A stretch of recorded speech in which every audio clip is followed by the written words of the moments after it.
Hello students, welcome to study master. मैं हूं GS राय और आज आपके लिए जो है इंडियन इकोनॉमी का 12वां चैप्टर जो है करवाएंगे आपको इसमें। तो आई होप आपने जो पिछले 11 चैप्टर्स हैं वो अच्छे से रिवाइज कर लिए होंगे और आप साथ साथ में रिविजन्स कर रहे हैं या अपने जो है नोट्स बना रहे हैं या फिर किसी भी तरह से जो है आप टच में है सब्जेक्ट के। ऐसा नहीं है कि आज आज 12th लेक्चर देखने आए हैं और इससे पहले जो 11 चैप्टर से उसमें क्या करवाया क्या नहीं करवाया आपको याद ही नहीं है। तो ऐसा नहीं होना चाहिए। पिछली चीजें याद रखेंगे तो आगे वाली जो चीजें हैं वो आसान लगेगी। चलिए लेक्चर को शुरू करने से पहले उसका ओवरव्यू ले लेते हैं। इसके बारे में चैप्टर का नाम क्या है? Liberalisation, privatisation and globalisation. उदारीकरण, निजीकरण और वैश्वीकरण। तो इसका मूल्यांकन करेंगे। लास्ट चैप्टर में आपने जो जो पढ़ा था उसके बाद उसका ये एडवांस वर्जन है। लास्ट लेक्चर जो है 11th चैप्टर था, उसमें क्या था कि इंडियन इकोनॉमी देखी थी 1950 से लेकर 1990 तक। तो अब 1990 तक जो गलतियां हुई, जो काम हुए, उसमें क्या गलत था क्या ठीक था वो देखेंगे। वो तो लास्ट में देख लिया था। अब उसमें जो है गलत ठीक है उसको ठीक कैसे किया जाए। जो ठीक है वो तो बिल्कुल ठीक है, लेकिन जो गलत हुआ है इस टाइम पे 1950 से 1990 में, उसको ठीक कैसे किया जाए, उन सब चीजों के बारे में इसमें जो है पूरा बताया गया है और कैसे ठीक किया गया है वो उसमें बताया गया है। तो पहले बैकग्राउंड देखेंगे एलपीजी रिफॉर्म्स का। लिबरलाइजेशन, प्राइवेटाइजेशन एंड ग्लोबलाइजेशन को शॉर्ट फॉर्म में क्या बोलते हैं? एलपीजी। और उसके बाद देखेंगे कि लिबरलाइजेशन क्या है, इसके अंदर आगे क्या क्या चीजें हुई थी, जैसे कि डीरेगुलेशन ऑफ इंडस्ट्रियल सेक्टर, औद्योगिक क्षेत्र का अविनियमन किया गया। और उसके बाद फाइनेंशियल सेक्टर रिफॉर्म्स जो किए गए थे, जिसको कि वित्तीय क्षेत्रों में सुधार कहा जाता है। टैक्स के अंदर रिफॉर्म्स किए गए थे, टैक्स स्लैब्स में सुधार किए गए थे, कर सुधार में जो है कर सुधार किए गए। फॉरेन एक्सचेंज रिफॉर्म्स जो कि विदेशी मुद्रा सुधार किए गए। ट्रेड एंड इन्वेस्टमेंट पॉलिसी, उसमें कुछ रिफॉर्म्स किए गए, कुछ चेंजेस किए गए।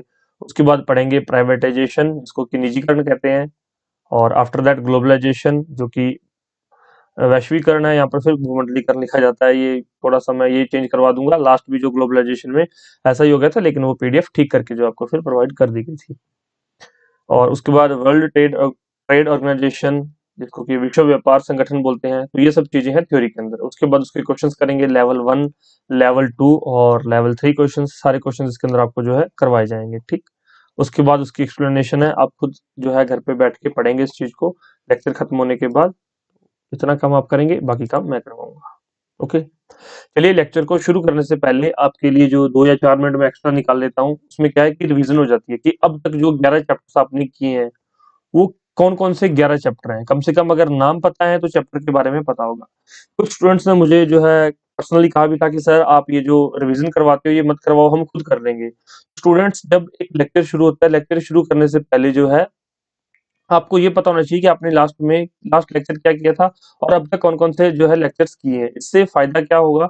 इससे आपको सारी चीजें एक लिंक हो जाएंगी, सारी चीजें, और आपको एक सीक्वेंस में चीजें याद रहेंगी। जिस दिन आपकी पूरी इकोनॉमी कंप्लीट हो जाएगी, उसके बाद आपको जो है मास्टर्स लेक्चर मिलेंगे। तो मास्टर लेक्चर से पहले क्या करवाया जाएगा? यही करवाया जाएगा कि first chapter, second chapter, third chapter ये आपको सारे याद होने चाहिए। और जिस दिन लास्ट लेक्चर होगा उस दिन आप सारी चीजें 1 से लेकर जितना भी जो भी नंबर होगा लास्ट लेक्चर का, सारी बताऊंगा कि ये चैप्टर में ये आपने पढ़ा है। तो इससे आपको क्या अच्छे से रिवीजन हो जाएगी, लिंक क्रिएट हो जाएगा। फर्स्ट चैप्टर कौन सा था? Story of village Palampur, Palampur गांव की कहानी आपने लिखी थी। दूसरा क्या था?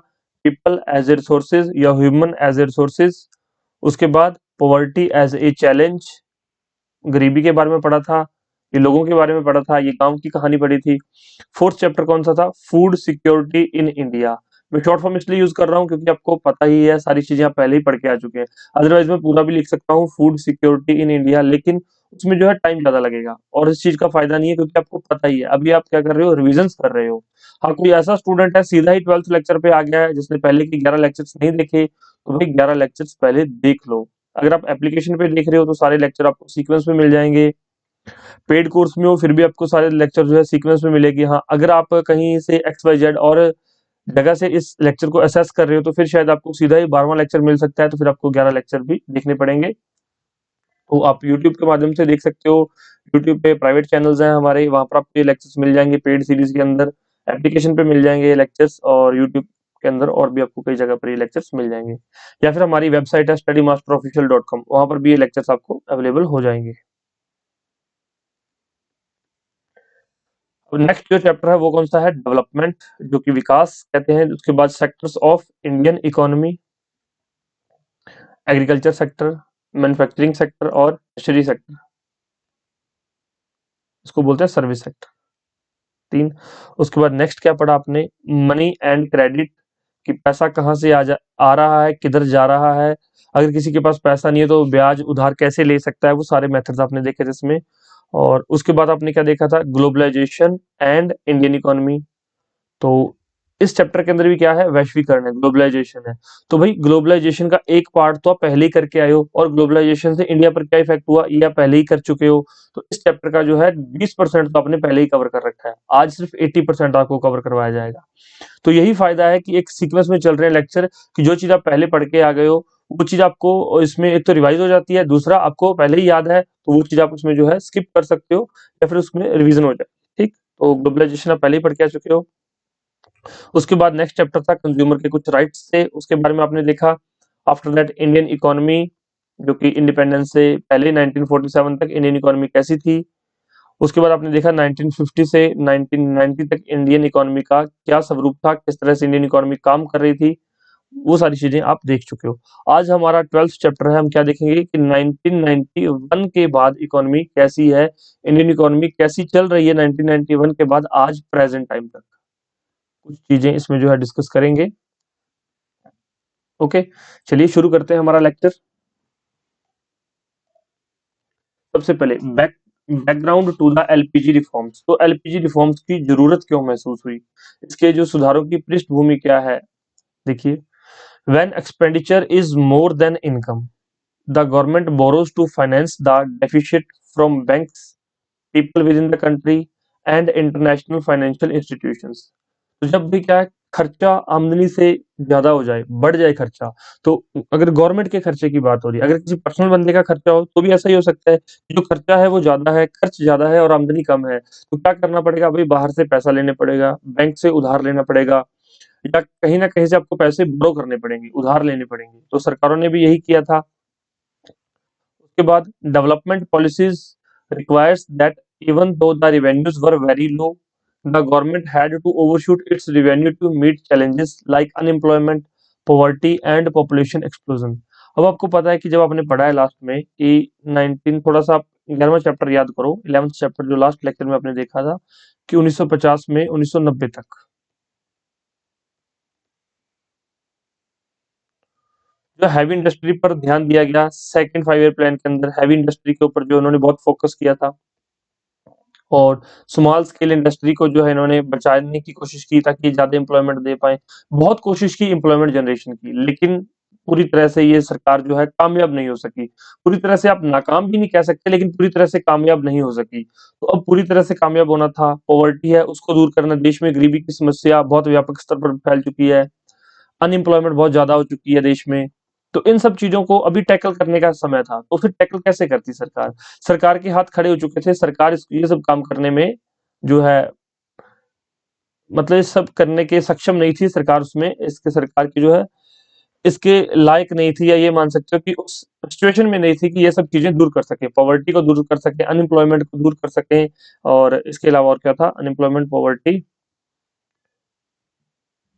और पॉपुलेशन एक्सप्लोजन। भाई जनसंख्या इतनी बढ़ती जा रही है, उनको हेल्थ फैसिलिटीज, एजुकेशन फैसिलिटीज सरकार कुछ भी प्रोवाइड करवा नहीं पा रही थी। क्यों? क्योंकि भाई उनके खर्चे ज्यादा थे और आमदनी कम हो रही थी। तो फिर जब खर्चे बढ़ते जाएंगे, आमदनी कम होगी, तो भाई एक परिवार का काम चलना भी मुश्किल हो जाएगा।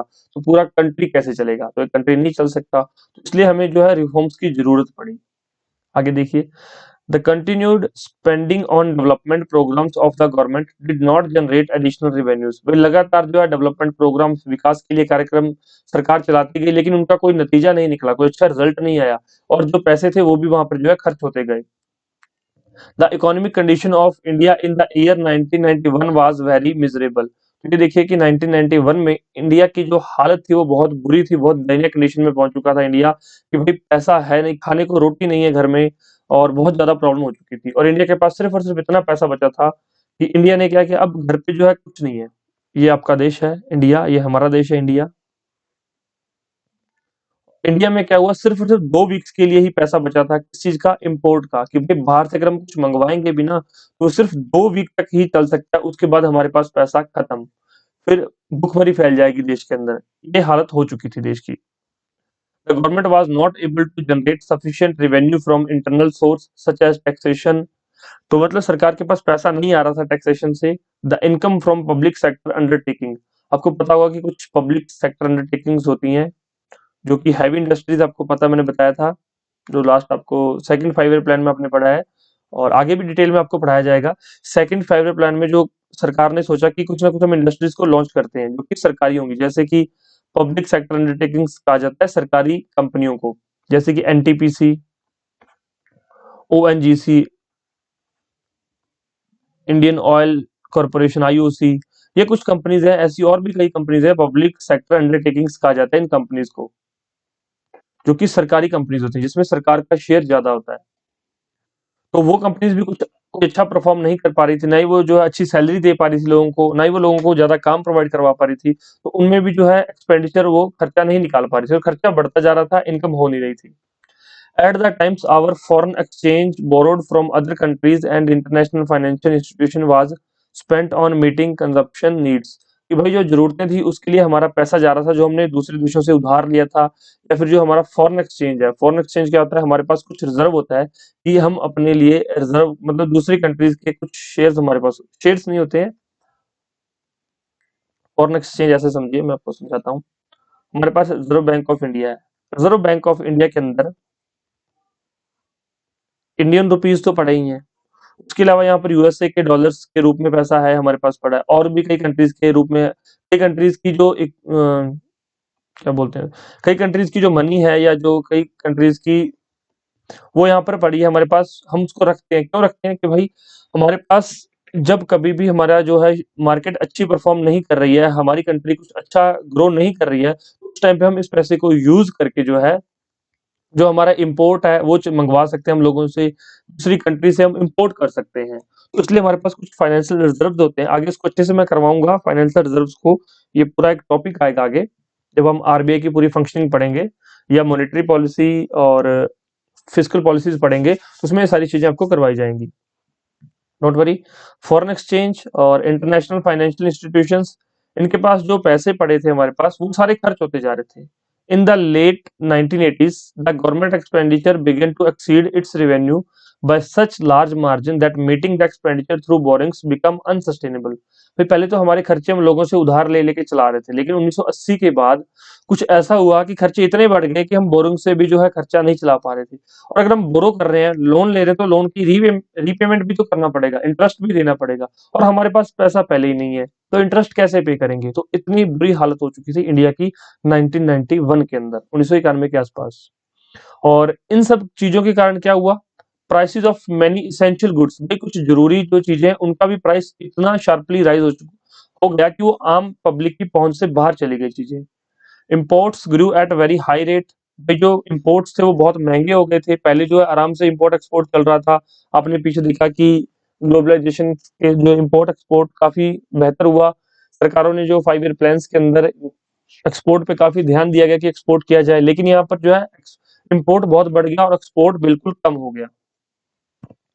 Foreign exchange reserve decline to a level that was not adequate to finance imports for more than 2 weeks. तो ये मैं पहले आपको बता चुका हूँ कि 2 वीक से ज्यादा का पैसा अब फाइनेंशियल रिजर्व के अंदर नहीं पड़ा था, फॉरेन एक्सचेंज रिजर्व के अंदर नहीं पड़ा था। There was also insufficient foreign exchange to pay interest that needed to be paid to international lenders. भाई बाहर से पैसा ले रहे हैं तो ब्याज भी देना पड़ेगा, इंटरेस्ट भी पे करना पड़ेगा, लेकिन इंडिया के पास इतना पैसा भी नहीं था। तो ये सब कंडीशंस हुई, तो उस टाइम पे क्या किया गया, इंडिया फिर international bank for reconstruction and development के पास गया, जो कि आईबीआरडी है। आईबीआरडी क्या है, ये वर्ल्ड बैंक के अंदर ही एक जो इसका ही संगठन है, वर्ल्ड बैंक का और इंटरनेशनल मॉनेटरी फंड का।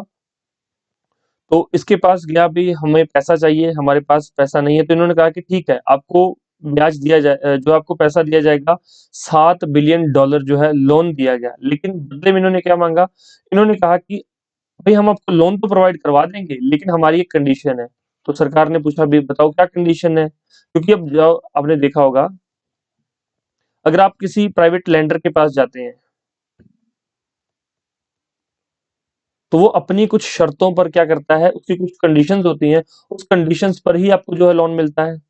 अब यहाँ पर एक भारत सरकार, आप समझ सकते हो थोड़ा-सा, मतलब कि अच्छे लेवल का कॉन्सेप्ट है, थोड़ा ध्यान से समझिए। भारत सरकार गई है किसके पास? वर्ल्ड बैंक के पास, आईएमएफ के पास। भाई हमें लोन चाहिए, हमारे पास पैसा नहीं है, हमें अपने देश को बचाने के लिए पैसा चाहिए। अब भारत सरकार इनके पास गई है, तो भाई ये कुछ ना कुछ कंडीशंस तो रखेंगे। अब ये तो नहीं कहेंगे कि भाई आप कुछ लैंड के पेपर्स हमारे पास जमा करवा दो, या कुछ मतलब जैसे कुछ गोल्ड हमारे पास जमा करवा दो, ऐसा तो ये नहीं कहेंगे। तो फिर इन्होंने क्या कहा, कुछ कंडीशंस रखी। तो क्या कंडीशन रखी? प्राइवेट लैंडर्स जो है वो छोटी-मोटी कंडीशंस रखते हैं, और वर्ल्ड बैंक और आईएमएफ ने क्या कंडीशन रखी भारत के सामने कि भाई आपकी जो इकोनॉमिक पॉलिसीज हैं, उसमें आपको रिफॉर्म्स करने पड़ेंगे, चेंजेस करने पड़ेंगे, ताकि आप हमारी जो है, अब आप $7 बिलियन का लोन लेकर जा रहे हो, तो ये आप रीपेमेंट तभी कर पाएंगे जब आप कुछ रिफॉर्म्स करेंगे। तो कुछ लोग जो है ये भी कहते हैं कि इन्होंने रिफॉर्म्स इसलिए करवाए कि जो यूएसए की कंपनीज को ये इंडिया में एंटर करने के लिए प्रोत्साहित कर रहे थे, तो उन्होंने एक रास्ता खोजा ये, क्योंकि उस टाइम पे वर्ल्ड बैंक में जो है वर्चस्व इसका था, यूएसए का था। ये एक मानना है कुछ बुद्धिजीवी लोगों का। कुछ लोग इस बात से सहमत हैं और कुछ नहीं भी सहमत हैं। आप मेरी राय पूछेंगे तो मैं आपको कहूंगा कि आपको इस बात से कोई मतलब नहीं होना चाहिए कि क्या हुआ क्या नहीं हुआ, वर्ल्ड बैंक ने क्यों, मतलब कि किस कंडीशन पे ये किया। लेकिन जो इकोनॉमिक रिफॉर्म्स हमारा देश भी तो चाहता था, अगर हम इकोनॉमिक रिफॉर्म्स ना करते, चाहे उन्होंने कहा या हमने खुद किए, लेकिन इकोनॉमिक रिफॉर्म्स उस टाइम की जरूरत थी। शायद हमारे लोगों को नहीं पता था कि इकोनॉमिक रिफॉर्म्स करके भी देश की इकोनॉमी को फिर से उठाया जा सकता है, फिर से देश को खड़ा किया जा सकता है। तो अगर नहीं पता था तो वर्ल्ड बैंक ने बता दिया, और अगर पता था तो वर्ल्ड बैंक ने थोड़ा-सा ट्रिगर कर दिया कि भाई ये करो तो आप लोन जो है जल्दी रीपे कर पाएँगे। तो कुछ भी हो सकता है कंडीशंस, आप उस बात पे मत जाइए कि क्या कंडीशंस थी, लेकिन आप चीज़ों को समझिए कि क्या सिनेरियो था उस टाइम का, कि भारत सरकार जो है मतलब कितनी बुरी कंडीशन में थी कि वर्ल्ड बैंक के पास लोन की अर्जी लेकर जाना पड़ा कि भाई हमें लोन दे दो, हमारे देश में जो है भूखमरी फैलने वाली है। अब लोन के लिए गए, तो उन्होंने कहा कि ठीक है हम आपको लोन दे देंगे, आप अपनी जो है सारी प्रॉब्लम सॉल्व कर कर पाओगे। $7 बिलियन का लोन मिला, ठीक है। For availing the loan, the international agencies expected India to liberalise and open up the economy by removing restrictions on the private sector. पहली कंडीशन क्या रखी गई कि भाई प्राइवेट सेक्टर पे रिस्ट्रिक्शंस जो लगाई हुई हैं, वो हटानी पड़ेंगी। आपने पिछला चैप्टर भाई पूरा याद होना चाहिए, तभी ये चैप्टर समझ आएगा और तभी इसमें मजा भी आएगा आपको। आपने लास्ट लेक्चर में पढ़ा था कि भाई प्राइवेट सेक्टर को उन्होंने कम से कम रिस्ट्रिक्ट करके रखा हुआ था, सारी चीजें गवर्नमेंट के पास रखने की कोशिश की गई थी। लेकिन अब यहाँ पर क्या है कि रिस्ट्रिक्शंस हटानी पड़ेगी प्राइवेट सेक्टर से। reducing the role of government in many areas and removing trade restrictions between India and other countries। कि भाई ट्रेड की रिस्ट्रिक्शंस को हटाना पड़ेगा। इंपोर्ट एक्सपोर्ट्स गवर्नमेंट डिसाइड नहीं करेगी कि क्या इंपोर्ट करना है क्या एक्सपोर्ट करना है, मार्केट डिसाइड करेगी। यूएसए तो पहले ही कैपिटलिस्टिक इकोनॉमी थी, तो कहीं ना कहीं इन्होंने हमें भी कैपिटलिस्टिक की तरफ झुकने के लिए मजबूर किया यहाँ पर।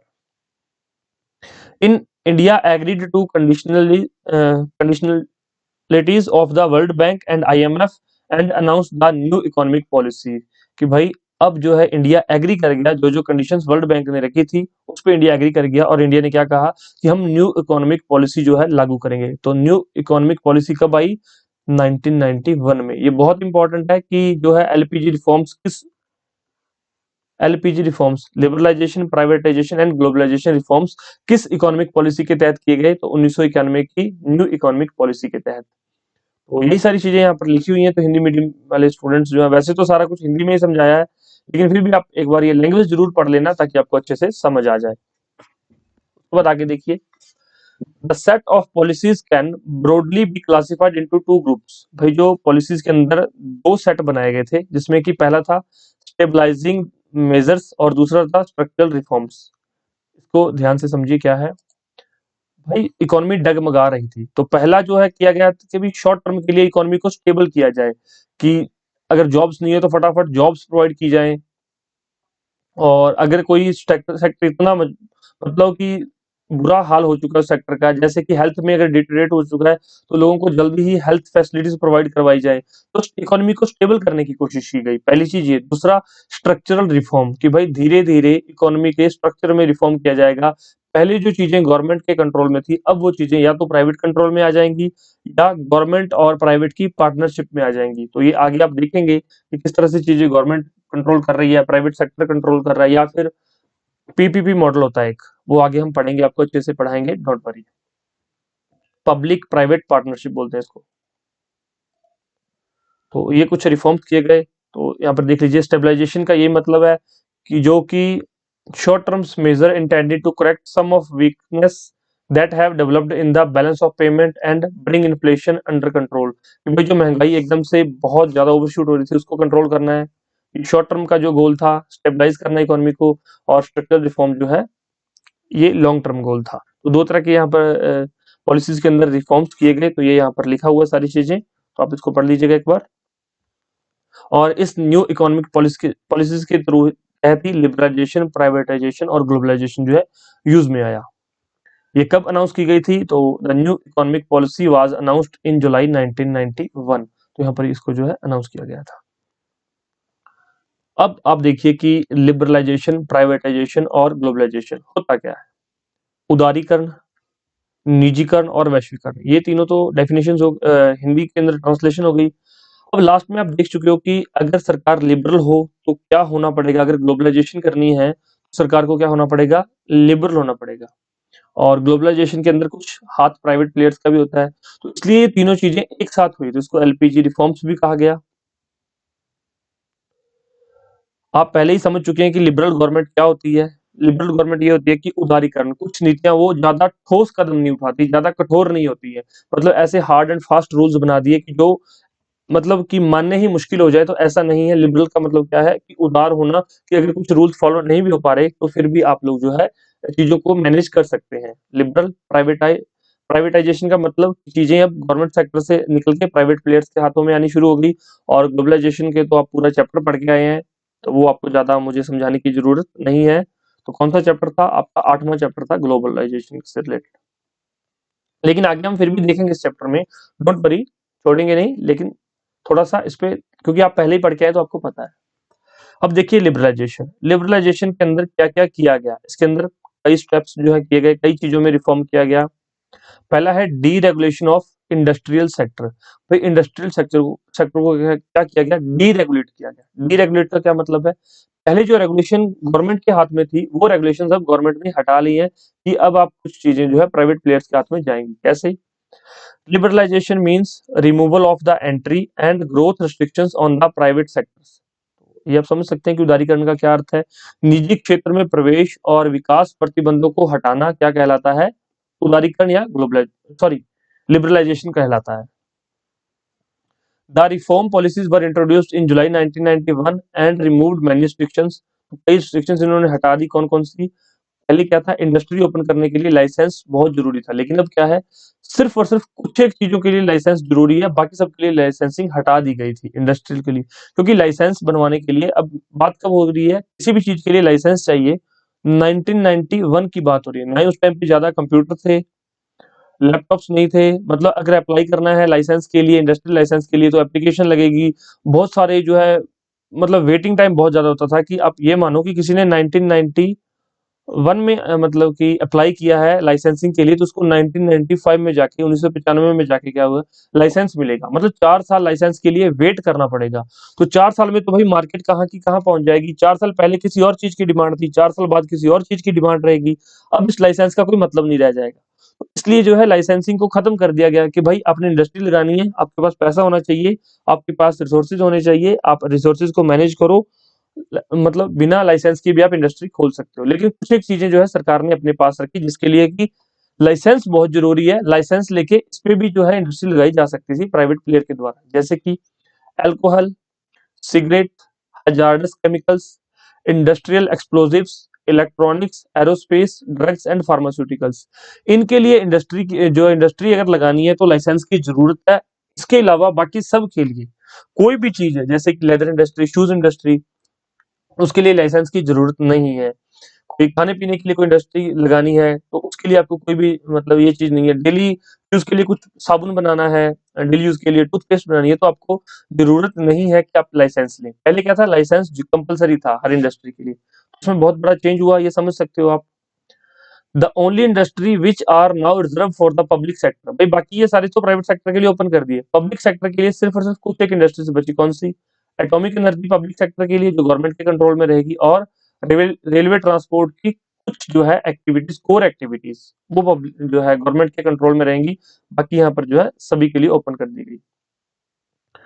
Many goods produced by small scale industries have now been de-reserve. पहले क्या किया था, लास्ट लेक्चर में हमने देखा था 11th चैप्टर में, कि भाई अगर कोई चीज स्मॉल स्केल इंडस्ट्री बना रही है तो वो चीज बड़ी इंडस्ट्री नहीं बना सकती। सेम मैन्युफैक्चरिंग बड़ी इंडस्ट्री या हैवी इंडस्ट्री नहीं कर सकती। स्मॉल स्केल इंडस्ट्री को क्या था, इसके लिए ये रिजर्व थी, लेकिन अब क्या है, इस पे रिजर्वेशन हटा दी गई थी, डिजर्व कर दिया गया था।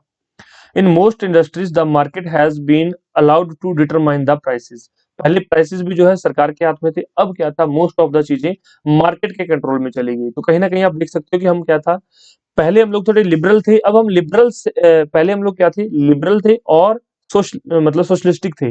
अब क्या है, लिबरल और प्राइवेट हो रहे हैं हम लोग। तो कहीं ना कहीं बहुत बड़ा चेंज आ रहा था हमारी इकोनॉमी में। ये सारी चीजें इस पैराग्राफ के अंदर लिखी हुई हैं, तो आप लोग यहाँ पर पढ़ लीजिए। यहाँ पर भी हिंदी मीडियम में भी हाईलाइट की गई है चीजें। फाइनेंशियल सेक्टर रिफॉर्म्स, पहले रिफॉर्म्स हो गए इंडस्ट्रियल सेक्टर में, अब है फाइनेंशियल सेक्टर्स के अंदर। पहले क्या था, भारत के अंदर कोई भी फाइनेंशियल सेक्टर काम हो रहा है फाइनेंशियल सेक्टर में, तो आरबीआई की निगरानी में होता था। रिजर्व बैंक ऑफ इंडिया के फाइनेंशियल सेक्टर्स पर या फाइनेंशियल इंस्टीट्यूशंस पर पूरा कंट्रोल किसका था, रेगुलेशंस, रेगुलेट कौन करता था फाइनेंशियल इंस्टीट्यूशंस को, आरबीआई। लेकिन अब जो है वित्तीय क्षेत्र में सुधार किए गए, आरबीआई सिर्फ और सिर्फ क्या कर सकता है, आरबीआई सिर्फ देखता था इसके इनके भी ये क्या काम कर रहे हैं, थोड़ा बहुत निगरानी करता था, और पूरा जो है कंट्रोल आरबीआई से इन्होंने हटा दिया। यहाँ पर देख लीजिए, the financial sector include financial institutions such as commercial banks, investment bank, stock exchange operations and the foreign exchange markets. The financial sector in India is regulated by RBI. तो ये सारी चीजें आरबीआई रेगुलेट कर रहा था। क्या चीजें, commercial bank, investment bank, stock exchange operations और फॉरेन एक्सचेंज मार्केट, ये सारी चीजें आरबीआई रेगुलेट कर रहा था। लेकिन अब क्या है, आरबीआई के पास इतनी पावर, मतलब क्या किया गया, the RBI decide the amount of money that the bank can keep with themselves. RBI बताता था कि आपको अपने पास कितनी जो है मनी रखनी है। इंटरेस्ट रेट आरबीआई फिक्स करता था। Nature of lending to various sectors, सारी चीजें किसके हाथ में थी, आरबीआई के हाथ में, रिजर्व बैंक ऑफ इंडिया के हाथ में। और one of the major aim of financial sector reforms is to reduce the role of RBI. तो भाई फाइनेंशियल इंस्टीट्यूशंस के अंदर जो रिफॉर्म्स किए गए थे उसमें क्या हुआ कि आरबीआई का रोल कम किया जाए। Regulator to the facilitator of the financial sector. भाई ये पहले रेगुलेटर था, अब ये रेगुलेट ना करके सिर्फ फैसिलिटेटर है, कि फैसिलिटीज देगा और बताएगा कि आपने क्या करना है, बस। अब ये इतने हार्ड एंड फास्ट रूल्स नहीं रह गए थे। This means that the financial sector may be allowed to take decisions on many matter without consulting the RBI. पहले हर एक जो है कोई भी डिसीजन लेना था तो आरबीआई से परमिशन लगती थी, परमिशन लेनी पड़ती थी। लेकिन अब आरबीआई से कंसल्ट करने की जरूरत भी नहीं है, पूछने की जरूरत भी नहीं है। आप समझ सकते हो, पहले परमिशन लगती थी, अब पूछने की भी जरूरत नहीं है। तो मतलब कितना बड़ा यहाँ पर रिफॉर्म किया गया फाइनेंशियल सेक्टर के अंदर। The reform policies led to the establishment of private sector bank. तो भाई इस रिफॉर्म की वजह से पहले सिर्फ और सिर्फ क्या था, गवर्नमेंट बैंक्स थे, अब प्राइवेट प्लेयर आ गए, प्राइवेट सेक्टर बैंक ओपन हो गए। इंडिया और फॉरेन के सभी जगह के यहाँ पे प्राइवेट बैंक भी खुलने लग गए, और उनमें जो है 75% तक जो है फॉरेन इन्वेस्टमेंट भी एक्सेप्टेबल थी। और उसके बाद अगर वो बैंक जो अच्छे से काम कर रहे हैं तो अपनी आगे जो है अपना ब्रांच खोल सकते हैं, विदाउट द कंसल्टिंग आरबीआई के अप्रूवल के बिना ही वो जो है अपनी ब्रांच को आगे बढ़ा सकते हैं। Foreign institution investors such as merchant banker, mutual funds and pension funds are now allowed to invest in Indian financial market. तो भाई इन सबको भी इंडियन फाइनेंशियल मार्केट के अंदर अलाउ कर दिया गया, परमिशन दे दी गई, पहले इनके पास परमिशन नहीं थी। ये सब बहुत बड़ा रिफॉर्म हुआ कहाँ, फाइनेंशियल सेक्टर्स के अंदर। और इससे जो है जॉब्स भी क्रिएट और पैसा भी आया हमारे पास, काफी वेल्थ यहाँ पर आई इंडिया के अंदर। उसके बाद नेक्स्ट जो है टैक्स रिफॉर्म्स। भाई पहले आपको पता है सरकार का मेन रेवेन्यू कहाँ से आता है, टैक्स से आता है। कुछ डायरेक्ट टैक्सेस है, कुछ इनडायरेक्ट टैक्सेस हैं, और सबसे बड़ा कौन सा टैक्स है, इनकम टैक्स। तो इनकम टैक्स में क्या रिफॉर्म किया गया, भाई पहले टैक्स किया तो इनकम टैक्स बहुत ज्यादा था, इसकी इनकम टैक्स की जो है रेट्स जो बहुत ज्यादा थे। उसके बाद क्या किया, इनको नॉर्मलाइज किया गया, इनको मिनिमम किया गया। इससे क्या होगा, एक तो टैक्स की चोरी कम होगी, कि भाई आपको, अब मैं आपको एक एग्जांपल से समझाता हूँ। आप 1,000 रुपया कमा रहे हैं, लेट आपकी जो है सैलरी है 1,000 रुपीज। सरकार ने कह दिया कि जो 1,000 कमाएगा वो हमें 100 रुपीज देगा पर ईयर। जो 1000 कमाएगा एक साल में वो हमें 100 रुपीज देगा टैक्स के रूप में। ये एक एग्जांपल से समझिए। तो उसने भाई 1000 रुपये पे उसको 100 रुपये देने पड़ते थे, उसके बाद नेट जो है 900 बचा, उसमें भाई उसने अपना सारा काम जो है एक साल का काम चलाना है। फिर क्या हो गया, अब जो है रिफॉर्म्स के अंदर क्या हुआ, तो इसमें क्या लोग क्या करते थे कि मुझे 100 रुपया सरकार को देना है, वो बताते नहीं थे कि हमारी इनकम 1000 है, वो इस इनकम को छुपा लेते थे, टैक्स की चोरी कर लेते थे। अब क्या कहा सरकार ने कि भाई 1000 के ऊपर आपको क्या करना पड़ेगा, सिर्फ और सिर्फ 20 रुपए ही टैक्स देना है। और आपको जो है इससे क्या होगा कि भाई लोग एक नंबर में काम करना ही पसंद करते हैं, 2 नंबर का काम करना कोई पसंद नहीं करता। टैक्स का चोरी जो है 2 नंबर का काम होगा। आप मेरी लैंग्वेज को शायद समझ रहे होंगे कि आप टैक्स की चोरी नहीं करेंगे कि भाई 20 रुपए तो देने पड़ रहे हैं, 980 तो फिर भी मेरे पास है।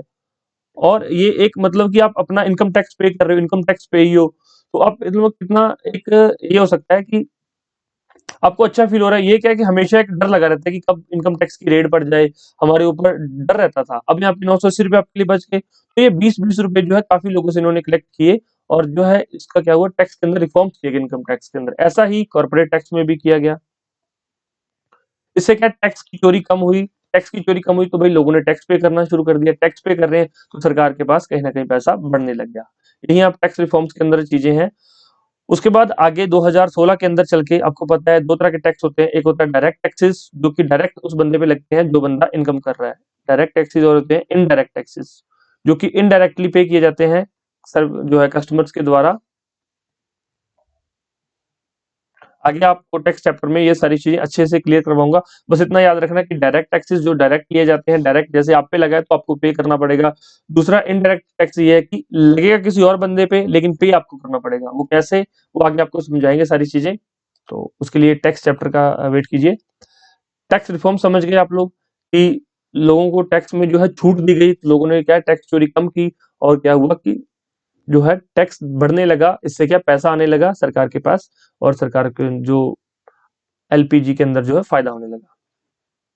उसके बाद क्या है, जो इनडायरेक्ट टैक्सेस थे उन सबको इकट्ठा करके एक ही टैक्स बना दिया गया। कब बनाया गया, 2016 के अंदर। In 2016 the Indian parliament passed a law, the goods and services tax act 2016 to simplify and introduced a unified indirect tax system in India. तो भाई ये इनडायरेक्ट टैक्स को यूनिफाई कर दिया गया। मतलब आपको सभी मतलब कि अलग अलग जो है इनडायरेक्ट टैक्सेस भी कई तरह के होते हैं, तो आपको इनडायरेक्ट टैक्सेस कई तरह के नहीं देने, बस सिर्फ और सिर्फ एक ही टैक्स देना है, goods and services tax.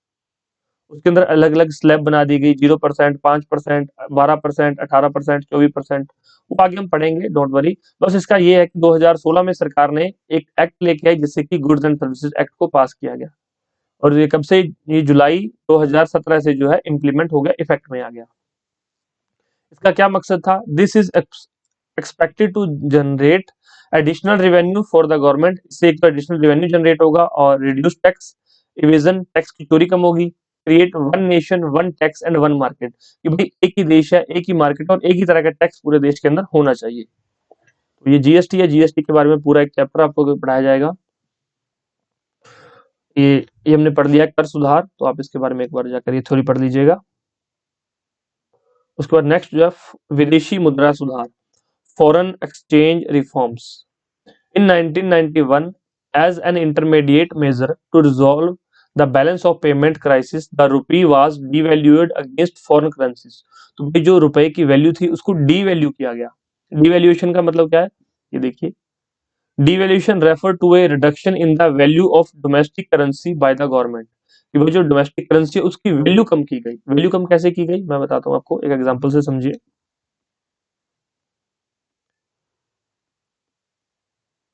Potato, example समझिए।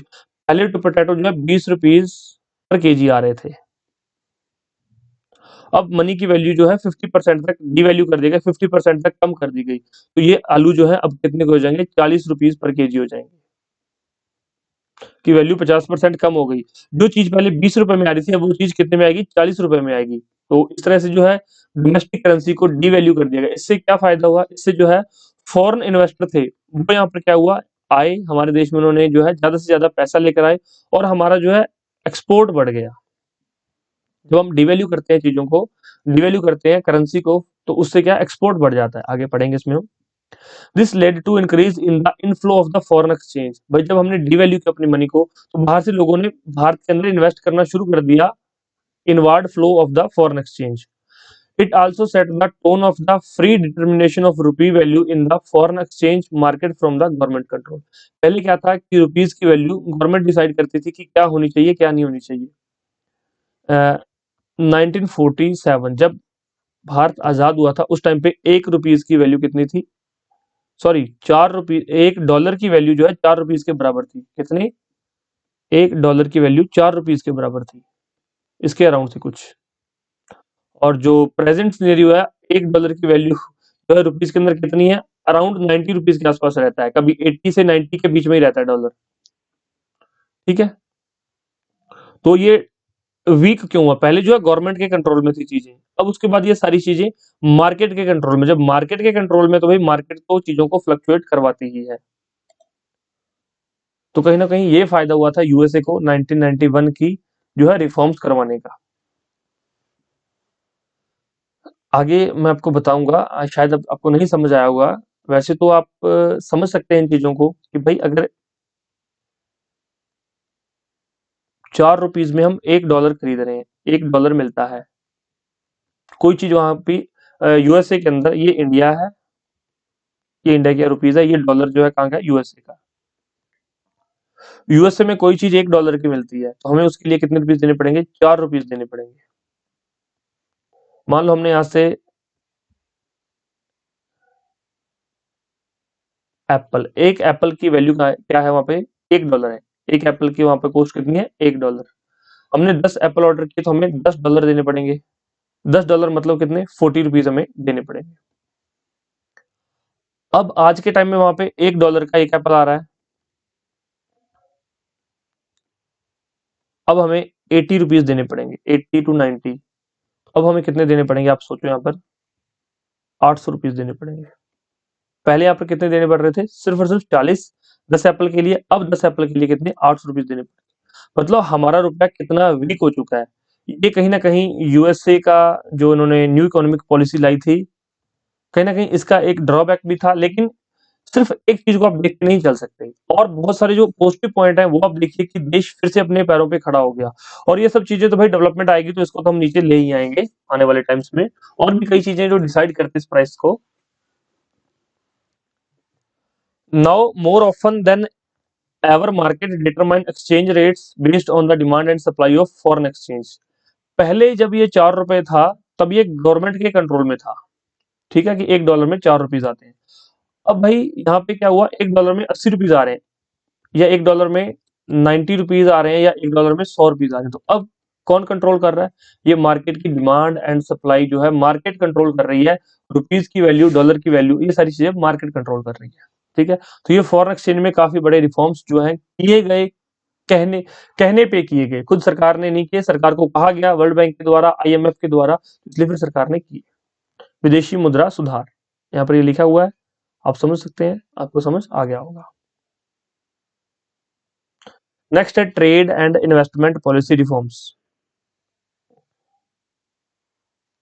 Before 1991, a lot of restrictions were imposed on imports to protect the domestic industries. आपको पता है कि 1990, 50 एंड 1990 से लेकर 1950 और 1990 के बीच में जो है डोमेस्टिक इंडस्ट्री को बचाने के लिए बाहर से जो चीजें आ रही थी, जो इंपोर्ट किया जाता था, उसमें काफी रिस्ट्रिक्शंस थी, मंगवाने नहीं है, या फिर टैक्सेस बहुत ज्यादा लगा रखे थे, एंटी डंपिंग ड्यूटीज लगा रखी थी। लेकिन अब उन सबको क्या करना पड़ा? उनको हटाना पड़ा। ट्रेड एंड इन्वेस्टमेंट पॉलिसी के अंदर रिफॉर्म्स करने पड़े। The aim was also to promote the efficiency of local industries and the adoption of modern technologies. भाई अगर इन्वेस्टमेंट पॉलिसी, ट्रेड पॉलिसी में रिफॉर्म्स किए जाएंगे तो बाहर से जो है टेक्नोलॉजी भी आ सकती है भारत में। पहले बाहर से टेक्नोलॉजी नहीं आ सकती थी क्योंकि रिस्ट्रिक्शंस लगाई गई थी इंपोर्ट्स के ऊपर। नहीं कोई टेक्नोलॉजी का इंपोर्ट हो पा रहा था, ना ही कुछ और चीजों का इंपोर्ट हो पा रहा था। जब ट्रेड एंड इन्वेस्टमेंट पॉलिसी में रिफॉर्म्स किए गए तो इससे क्या हुआ कि चीजें जो है बदलने लग गई। अब क्या है, जो कंपनी पहले यूएसए में काम कर रही थी, जो टेक्नोलॉजी यूएसए में कंपनी यूज कर रही थी, वही टेक्नोलॉजी वो लेकर कंपनी कहाँ पहुंच गई? भारत के अंदर। अब सेम टेक्नोलॉजी जो यूएसए यूज कर रहा है, या सेम टेक्नोलॉजी जो ऑस्ट्रेलिया यूज कर रहा है, वो टेक्नोलॉजी भारत को मिलने लगी। तो इस टेक्नोलॉजी से फिर प्रोडक्शन भी बढ़ेगी। हालांकि कहीं ना कहीं कुछ हिस्सा हमारे जो है पैसे का यहाँ पे जा रहा था, प्रॉफिट का, लेकिन कुछ हिस्सा जॉब्स तो यहाँ पे इंडिया में क्रिएट हो रही थी ना। तो इसका फायदा इंडिया को भी मिल रहा था। तो इसलिए सरकारों ने ट्रेड एंड इन्वेस्टमेंट पॉलिसी के अंदर रिफॉर्म्स की गई। तो यही सारी चीजें लिखी हुई हैं, आप इनको देख सकते हो। रिफॉर्म से एक और बड़ी चीज क्या हुई, पहले क्या था कि भाई सिर्फ और सिर्फ लोकल मार्केट थी, डोमेस्टिक इंडस्ट्री थी, ओनली डोमेस्टिक इंडस्ट्री।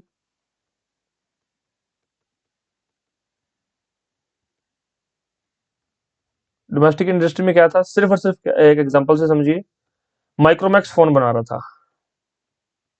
इन्होंने कहा, एक एग्जांपल से समझिए कि माइक्रोमैक्स है, फोन बना रहा है भाई, जिस तरह का भी अब एक ही कंपनी है भारत के अंदर जो फोन बनाती है, ये जैसा भी एक्स वाई जेड प्रोडक्ट बना के बेचेगा भाई, कस्टमर को खरीदना पड़ेगा क्योंकि उसके पास दूसरी चॉइस नहीं है। अब क्या हो गया, इन्होंने क्या कर दिया कि व्यापार और निवेश नीति में सुधार कर दिए हैं, रिफॉर्म्स कर दिए हैं, तो अब हम इंपोर्ट कर सकते हैं। अब सैमसंग ने क्या कर दिया, सैमसंग ने एक्सपोर्ट करना शुरू कर दिया। कहां पर, इंडिया को। इंडिया के अंदर सैमसंग के मोबाइल्स आ गए, पहली चीज। दूसरा क्या हो गया भाई, सैमसंग की इंडस्ट्रीज इंडिया में लगनी स्टार्ट हो गई। अब क्या है, इसको जो है टक्कर मिलने लगी, इसको कंपटीशन मिलने लगा। इससे क्या होगा, एक तो ये टेक्नोलॉजी को अपग्रेड करने की कोशिश करेगा। अब कस्टमर के पास भी चॉइस होगी कि भाई माइक्रोमैक्स का फोन ले या फिर सैमसंग का फोन ले, सैमसंग या माइक्रोमैक्स। और अगर सैमसंग अच्छी क्वालिटीज दे रहा है कम पैसों में, तो माइक्रोमैक्स को भी कोशिश करनी पड़ेगी कि भाई अच्छी क्वालिटीज लेके आऊं। पहले तो जो था बना दिया माइक्रोमैक्स ने कि भाई उसी को यूज करना पड़ेगा। अब माइक्रोमैक्स भी तो इसमें क्या कम्पिटिटिव हो जाएगा। लेकिन आपको पता है कि माइक्रोमैक्स खत्म हो गई है इंडिया से, तो उसके क्या कारण रहे वो हम बताएंगे आपको अच्छे से, आगे डिस्कस करेंगे। ये एक एग्जाम्पल था समझाने के लिए। The trade policy reforms are aimed at, तो ट्रेड पॉलिसी रिफॉर्म्स के मकसद क्या थे, dismantling quantitative restrictions on the import and exports. भाई जो इंपोर्ट और एक्सपोर्ट है उसकी कितनी क्वांटिटी है, उसके पहले क्या था 1991 से पहले कि भाई एक लिमिटेड था, कि लिमिटेड मतलब कि लिमिट किया गया था कि आप एक लिमिटेड क्वांटिटी ही जो है इंपोर्ट कर सकते हो, लिमिटेड क्वांटिटी ही एक्सपोर्ट कर सकते हो। तो भाई वो यहाँ पर हटा दी गई थी, पहली चीज। दूसरी, रिडक्शन ऑफ टैरिफ रेट्स। पहले क्या था, इंपोर्ट ड्यूटी बहुत ज्यादा थी, एक्सपोर्ट के ऊपर ड्यूटी बहुत ज्यादा लगती थी, टैरिफ रेट्स ज्यादा थे, उसको रिड्यूस किया गया, कम किया गया कि इंपोर्ट और एक्सपोर्ट इजी हो सके, दूसरा सस्ता हो सके। इससे बेनिफिट कैसे मिला दूसरी कंट्रीज को, जैसे कि यूएसए की इंडस्ट्री बहुत अच्छी थी, तो भाई यूएसए प्रोडक्शन बहुत अच्छी कर रहा था, प्रोडक्शन बहुत फास्ट कर रहा था। प्रोडक्शन के बाद इनको क्या चाहिए, इनको मार्केट चाहिए, जैसे कि 1947 से पहले ब्रिटेन ने किया था। ब्रिटेन हमारे से रॉ मटेरियल लेके जाता और हमें जो है फाइनल जो है गुड्स, फाइनल प्रोडक्ट कहाँ पे बेचता था, इंडिया में। अब यूएसए ने भी वैसा ही करना स्टार्ट कर दिया कि भाई इसके पास रॉ मटेरियल भी है, रॉ मटेरियल भी कहीं ना कहीं इंडिया से ले जाता था। इंपोर्ट से ये क्या करता था, रॉ मटेरियल ले लेता था, और एक्सपोर्ट से क्या था, अपने फाइनल प्रोडक्शन को, फाइनल प्रोडक्ट को इंडिया में लॉन्च कर रहा था। तो कहीं ना कहीं अब पहले जो ब्रिटेन ने किया, अब वो यूएसए कर रहा था। लेकिन यूएसए किसी तरीके से, यूएसए ने हमें लोन दिया और यूएसए जो है हमारे लोगों को जो है परेशान नहीं कर रहा था। और ब्रिटेन ने हमारे लोगों के साथ भी काफी जो है तानाशाही यहाँ से यूज की हमारे लोगों के ऊपर। तो कहीं ना कहीं हो ये सेम ही रहा है। Removal of licensing procedures for imports. तो भाई इंपोर्ट एक्सपोर्ट में पहले जब लाइसेंस की जरूरत होती थी उसमें बहुत ज्यादा टाइम लगता था, और इन्वायरमेंट सेंसिटिव और इंडस्ट्रीज जो है, कुछ सेंसिटिव इंडस्ट्री के लिए लाइसेंसिंग जरूरी थी, बाकी सबके लिए लाइसेंसिंग हटा दी गई। कि लाइसेंसिंग मैंने बताया ना आपको कि बहुत लंबा प्रोसेस होता है लाइसेंस लेने का, तो यहाँ पर हटा दिया गया। क्वांटिटेटिव रिस्ट्रिक्शंस इंपोर्ट हटा दी गई, और export duties have been removed to increase the competitive position of the Indian goods in the international markets. Export duties को कम किया गया। इससे क्या है कि भाई इंडियन प्रोडक्ट अगर अच्छा है तो वो बाहर की मार्केट्स में अच्छे से दूसरे को कम्पीट कर सके। लेकिन भाई हम तो अभी अपने पैरों पे चलना सीखे थे, तो इतना हमारे प्रोडक्ट कहाँ पे मतलब कम्पीट कर सकते थे दूसरे लोगों से। कहीं ना कहीं ये देखने में पॉलिसी ऐसी लग रही है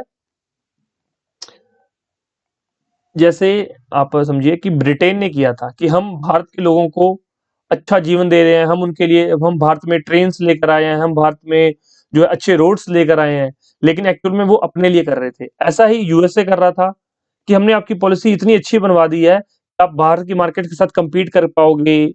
मतलब बड़े बड़े सपने दिखा दिए, लेकिन एक्चुअल में कहीं ना कहीं यूएसए का अपना यहाँ पर जो है एक, आप ये मान सकते हो कि अपनी जो फायदा देख रहा था, अपना फायदा यूएसए यहाँ पर देख रहा था। और इस यूएसए के फायदे के साथ हमारा भी फायदा हो गया, इंडिया का भी फायदा हो गया। तो ये सब चीजें जो है लिबरलाइजेशन के अंदर ये सब चीजें की गई। तो अगर आपसे कोई मेंस में पूछे कि उदारीकरण से आप क्या समझते हैं, क्वेश्चन, मेंस का क्वेश्चन देख लीजिए, ये पहले पूछा भी गया है। मुख्य परीक्षा।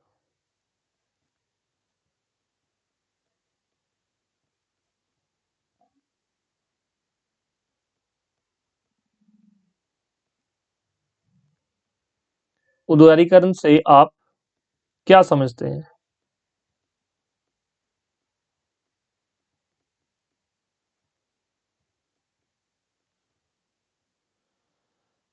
1991 के बाद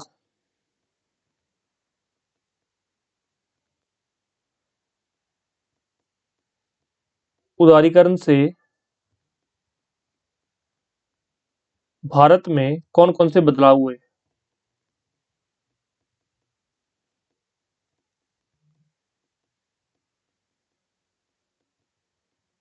किए गए। ये क्वेश्चन मेंस में पूछा गया है। What do you understand by liberalisation? English वाले समझ लीजिए कि लिबरलाइजेशन से आप क्या समझते हैं, एंड आफ्टर 1991 इंडिया में कौन-कौन से चेंजेस किए गए ड्यू टू लिबरलाइजेशन। तो सिंपल सी चीज है, सिंपल सा क्वेश्चन है कि आपको पेपर में लिखना पड़ेगा, मेंस में लिखना पड़ेगा। और आप देख सकते हो कि अब इसमें आपने समझा चीजों को, सिर्फ समझा है, सिर्फ चीजें मैंने आपको पढ़ाई है। मेंस में आप इसको लिख सकते हो, सॉरी इधर नहीं है, इधर है।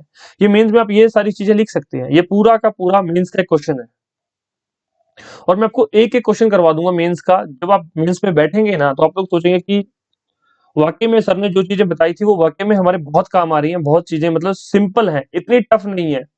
लोग क्या करते हैं, मेंस को इतना बढ़ा चढ़ा के बताते हैं कि मेंस हुआ बना दिया मेंस को। ऐसा नहीं है। जिस बच्चे ने प्रीलिम्स पास कर लिया वो मेंस में लिख सकता है, बस एक लिखने की अच्छी टेक्निक होनी चाहिए। और दूसरा, मैंने आपको स्टार्टिंग में कहा था पहले या दूसरे लेक्चर में कि भाई ये जो मैं पढ़ाता हूँ, ये जो पीडीएफ देता हूँ, इसको पढ़ लिया करो। इससे क्या होगा, आपके पास एक बहुत बड़ा भंडार हो जाएगा। किसका? शब्दों का, आपकी वोकैबुलरी का। आपकी वोकैब बहुत अच्छी हो जाएगी। अच्छी वोकैब से आप एक अच्छा आंसर लिख पाएंगे। लिखना तो वही है जो उसने पूछा है, और जब आप पढ़ रहे हो वो चीजें, तो आप उसको लिख भी पाएंगे। तो लिबरलाइजेशन आपने देख ली। अब उसके बाद दूसरा क्या किया गया? एलपीजी। लिबरलाइजेशन कवर हो गई है। अब पी, पी का मतलब क्या है? प्राइवेटाइजेशन। पहले इंडस्ट्री या पहले चीजें सारी गवर्नमेंट के हाथ में थी।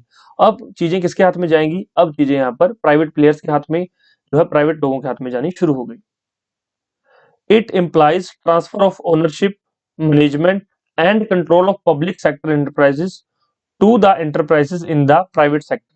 भाई या तो ट्रांसफर की जाएगी ओनरशिप, जो गवर्नमेंट की चीजें हैं वो काम ही नहीं कर रही, गवर्नमेंट इंडस्ट्री घाटे में चल रही है, या तो उसको बेच दो, या तो उसकी ओनरशिप ट्रांसफर कर दो, या मैनेजमेंट प्राइवेट कंट्रोल के हाथों में जाएगी। तो कुछ ना कुछ चेंजेस करने पड़ेंगे, तो प्राइवेट सेक्टर जो है पूरा इसमें हावी हो जाएगा।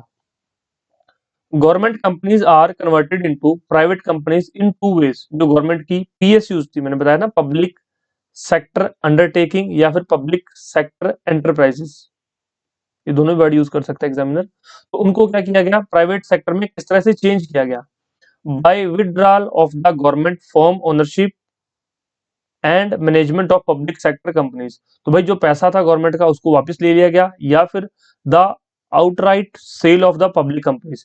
सीधी सीधी कंपनीज को बेच दिया गया, प्राइवेट सेक्टर्स को, प्राइवेट कंपनीज को बेच दिया गया कि भाई आप इतने में ये मतलब पूरी की पूरी कंपनी खरीद दो और आप चलाओ इसको, या फिर इसको कुछ एक मतलब कि हिस्सा प्राइवेट को बेच दिया गया।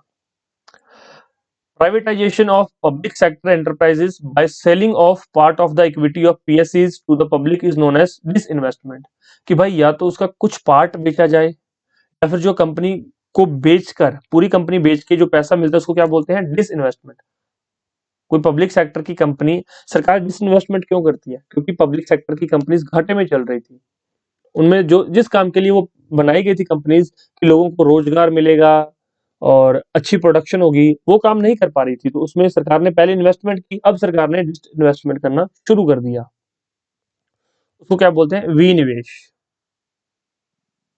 सार्वजनिक उपक्रमों की इक्विटी का एक हिस्सा जनता को बेचकर सार्वजनिक क्षेत्र के उद्यमों का निजीकरण विनिवेश के रूप में जाना जाता है। तो उसको मतलब कि प्राइवेट सेक्टर्स को बेचा गया, किसका? पब्लिक सेक्टर एंटरप्राइजेस का कुछ हिस्सा, या फिर पूरी की पूरी पब्लिक सेक्टर एंटरप्राइजेस ही बेची गई, कि पूरी की पूरी कंपनी बेच दी। आपको पता होगा कि कुछ हिस्सा कैसे बेच सकते हैं। कुछ शेयर्स होते हैं, कंपनीज के शेयर्स होते हैं, तो वो शेयर्स बेच दिए जाते हैं। आज कोई भी कंपनी अगर गवर्नमेंट है तो वो गवर्नमेंट कंपनी कैसे कहलाएगी? पीएसयूज कैसे कहलाएगी? 51% शेयर जो है गवर्नमेंट के पास होंगे, 51% या फिर इससे ज्यादा परसेंट शेयर जो है गवर्नमेंट के पास होंगे। और कोई कंपनी प्राइवेट कब कहलाएगी? जब जो है 51% या इससे भी ज्यादा शेयर्स प्राइवेट पीपल्स के पास होंगे। किसी एक बंदे के पास भी हो सकते हैं, एक इंसान के पास, या फिर ग्रुप ऑफ पीपल्स के पास भी हो सकते हैं। अब जो है कंपनी के पास 100% शेयर होते हैं, 100% में से 51% जिसके पास होंगे वो उसका मालिक होगा, चाहे वो गवर्नमेंट हो सकती है या वो कोई प्राइवेट प्लेयर भी हो सकता है या फिर कोई प्राइवेट पर्सन भी हो सकता है। प्राइवेट प्लेयर से आप ये मत समझिए कि कोई प्राइवेट खिलाड़ी है, प्राइवेट प्लेयर्स मतलब प्राइवेट लोगों के लिए मैं ये वर्ड यूज कर रहा हूँ।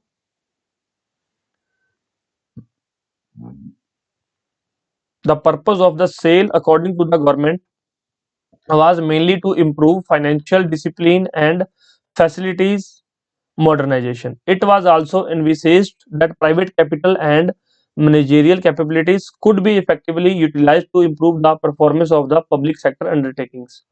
भी आप ये समझ सकते हैं, एक मैं चीज प्रैक्टिकल एग्जांपल से समझाता हूँ आपको। उस टाइम पे जो हुआ, आप 1991 में, तो मतलब आप में से कुछ बच्चे होंगे जो 1991 में बॉर्न थे या उससे भी पहले के बॉर्न है कुछ, लेकिन ये समझिए कि उस टाइम पे आपको पता नहीं था। उस टाइम पे सिनेरियो, मतलब उस टाइम पे क्या हो रहा था पीएसयूज में, वो मैं वहां पर आपको लेकर चलता हूँ। एक एग्जांपल से समझिए। आप स्टेट बैंक ऑफ इंडिया में जाते हैं, चलो स्टेट बैंक ऑफ इंडिया भी छोड़ दीजिए एक मिनट के लिए, आप पंजाब एंड नेशनल बैंक में जाते हैं, पीएनबी में जाते हैं कि भाई पैसा निकलवाना है, खाता खुलवाना है, कुछ भी आपने काम जाना है पीएनबी में।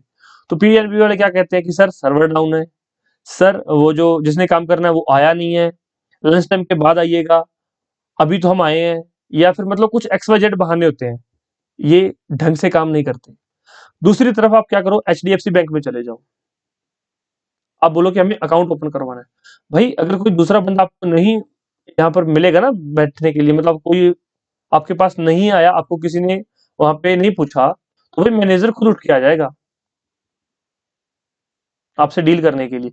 सर आइए, मैं आपकी क्या हेल्प कर सकता हूँ। मैनेजर, एचडीएफसी का मैनेजर आ जाता है और पीएनबी के मैनेजर से मिलने के लिए आपको रिक्वेस्ट करनी पड़ती है कि मैं मैनेजर से मिलना चाहता हूँ या मिलना चाहती हूँ। तो आप समझ सकते हैं कि पब्लिक सेक्टर क्यों काम नहीं कर पा रही थी, इन लोगों की नीयत नहीं थी काम करने की, इस वजह से। और जब ये चीजें प्राइवेट प्लेयर के पास गई तो उनको पता था या तो ढंग से काम करो, नहीं तो जॉब से निकाल देंगे।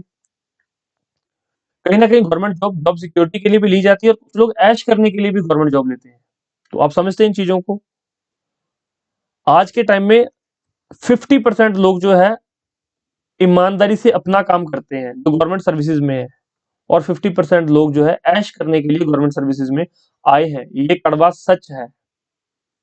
मेहनत करके एक बच्चा जो है गवर्नमेंट जॉब ले लेता है, लेकिन उसके बाद जो मेहनत उसने गवर्नमेंट जॉब को लेने के लिए की थी वो तो उसने कर ली, लेकिन उसके बाद उसने मेहनत करना छोड़ दिया है। उसके बाद सिर्फ उसने अपनी लाइफ को एंजॉय करना जरूरी समझा। इस वजह से जो पीएसयूज घाटे में चली गई, इस वजह से जो है भारत को 1991 की इकोनॉमिक पॉलिसी के अंदर चेंजेस करने पड़े। और भी कई कारण थे, लेकिन उनमें से एक कारण ये भी था। The government envisaged the privatisation could provide a strong impetus of to the inflow, किससे ज्यादा जो है फॉरेन डायरेक्ट इन्वेस्टमेंट ज्यादा आएगा इससे। तो इसलिए जो है प्राइवेटाइजेशन की गई, प्राइवेटाइजेशन के अंदर ये सब जो है चीजें चेंज की गई थी। ओके, तो आप एक बार इस पैरा को पूरा पढ़ लीजिएगा, इस जो है ये लैंग्वेज को पढ़ लीजिएगा, निजीकरण की पूरी लैंग्वेज को पढ़ लीजिएगा। मैं यहाँ पर लाइन टू लाइन पढ़ाता हूँ, लेकिन फिर भी कुछ चीजें होती हैं जो आपको घर जाके पढ़नी होती हैं। एक बार सुनने के बाद आप खुद पढ़ेंगे तो चीजें और बेहतर ढंग से समझ आएंगी। ये है ग्लोबलाइजेशन, वैश्वीकरण। आप वैश्वीकरण पीछे आप पढ़ के आए हैं, आपको याद होगा। कुछ इंपॉर्टेंट पॉइंट्स मैंने हाईलाइट किए, आप ये देख लीजिए। It is an outcome of the set of various policies that are aimed at transforming the world toward greater interdependence and integration। तो ये क्या है, ये ग्लोबलाइजेशन की मतलब की डेफिनेशन है, आपको पता है। ग्लोबलाइजेशन से और क्या चेंजेस हुए, ये सारा, it involves the creation of network and activities transcending economies, social and geographical boundaries. Globalisation attempt to establish link in such a way that the happening in India can be influenced by the events happening miles away। भाई globalisation से क्या हुआ कि जो geographical boundaries थी उसमें restrictions थी वो हट गई। अब भाई कोई प्रोडक्ट भारत में बन रहा है तो उसको यूएसए में जाके सेल किया जा सकता है, उसको जो है उस प्रोडक्ट को ऑस्ट्रेलिया में जाके सेल कर सकते हैं, उसको इटली में जाके सेल कर सकते हैं। तो भाई इससे क्या हो गया, इससे अब इटली में कुछ प्रॉब्लम्स हो गई, कोई प्रोडक्ट था जो भारत में बन रहा था, उसकी सेल इटली में हो रही थी। इटली में भूकंप आ गया, बाढ़ आ गई, इटली में जो है उनकी जो है परचेजिंग पैरिटी खत्म हो गई, परचेजिंग पावर खत्म हो गई। तो प्रोडक्ट यहाँ से इंडिया से कहाँ जा रहा था? इटली में। इटली क्या कर रहा था? इम्पोर्ट कर रहा था इंडिया से। अब इंडिया की इम्पोर्ट बंद हो गया, भूकंप वहां पे आया है, इफेक्ट क्या इंडिया में हो गया। तो यही लिखा हुआ है यहाँ पर, यही सारी चीजें लिखी हुई हैं इसमें। It is turning the world into one और क्रिएटिंग ए बॉर्डरलेस वर्ल्ड। तो भी पूरे देश को इसने एक बना दिया, पूरे वर्ल्ड को इसने एक बना दिया और एक बॉर्डरलेस वर्ल्ड की स्थापना कर दी किसने? ग्लोबलाइजेशन ने। Outsourcing is one of the important outcomes of the globalisation process. भाई एक चीज है ये आउटसोर्सिंग। आउटसोर्सिंग जो है वैश्वीकरण या ग्लोबलाइजेशन प्रोसेस का एक महत्वपूर्ण प्रोसेस है। अब आप समझेंगे कि आउटसोर्सिंग होता क्या है।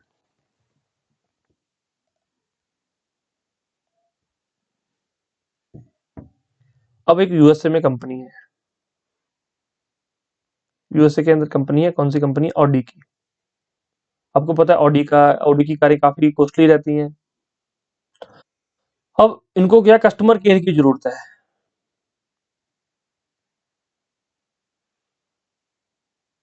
अगर ये कस्टमर केयर यूएसए के थ्रू, मतलब कि जो यूएसए में के अंदर लोग हैं, यूएसए के सिटीजन, अगर उनको कस्टमर केयर के रूप में नियुक्ति देते हैं, उनको अपॉइंट करते हैं, तो उनको काफी हाई सैलरी देनी पड़ेगी, क्योंकि वहां पे जो है पर कैपिटा इनकम ज्यादा है, तो वहां पे सैलरी भी डिमांड हाई करते हैं लोग। दूसरी तरफ इंडिया के अंदर भाई बहुत ज्यादा बेरोजगारी है, लोग पढ़े लिखे बैठे हैं लेकिन उनके पास रोजगार नहीं है। उन्होंने क्या किया कि कस्टमर केयर वाला बनना है, क्योंकि ये फिजिकली तो मिलना नहीं है, फोन से ही काम चलना है, फोन पे काम करना है, या फिर ईमेल्स करनी है, ईमेल के थ्रू पूछना है आपका फीडबैक क्या है सर, फोन से, ईमेल से, एसएमएस से। तो इसके थ्रू जब करना है तो क्या हुआ? BPO, business processing outsourcing, KPO, knowledge processing outsourcing, और इसके अलावा और होता है LPO, legal processing outsourcing, one another thing recruitment processing outsourcing.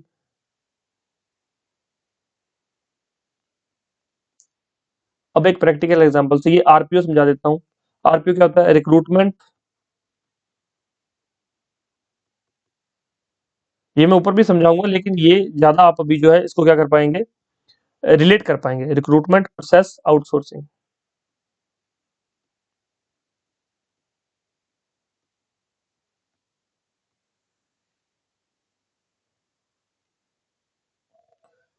Example से समझिए, पंजाब राज्य है, पंजाब एक स्टेट है भारत के अंदर, पंजाब।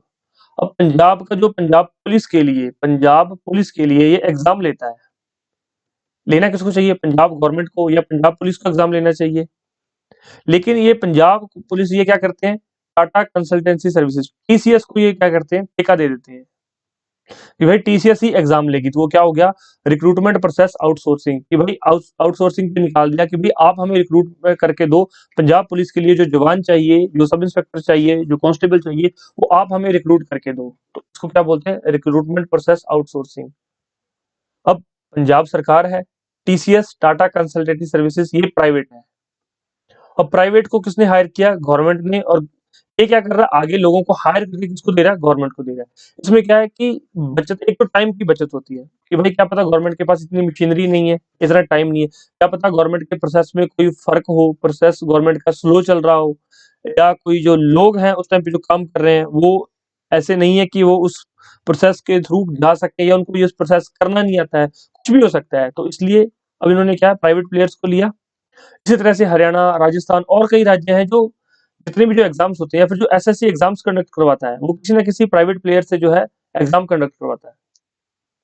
हालांकि जो यूपीएससी है, यूनियन पब्लिक सर्विस कमीशन, ये अपने जितने भी एग्जाम्स है ये खुद लेता है। यूपीएससी, एसएससी क्या करता है? प्राइवेट प्लेयर्स के पास जाता है कि आप हमें एग्जाम लेके दो। उसको क्या बोलते हैं?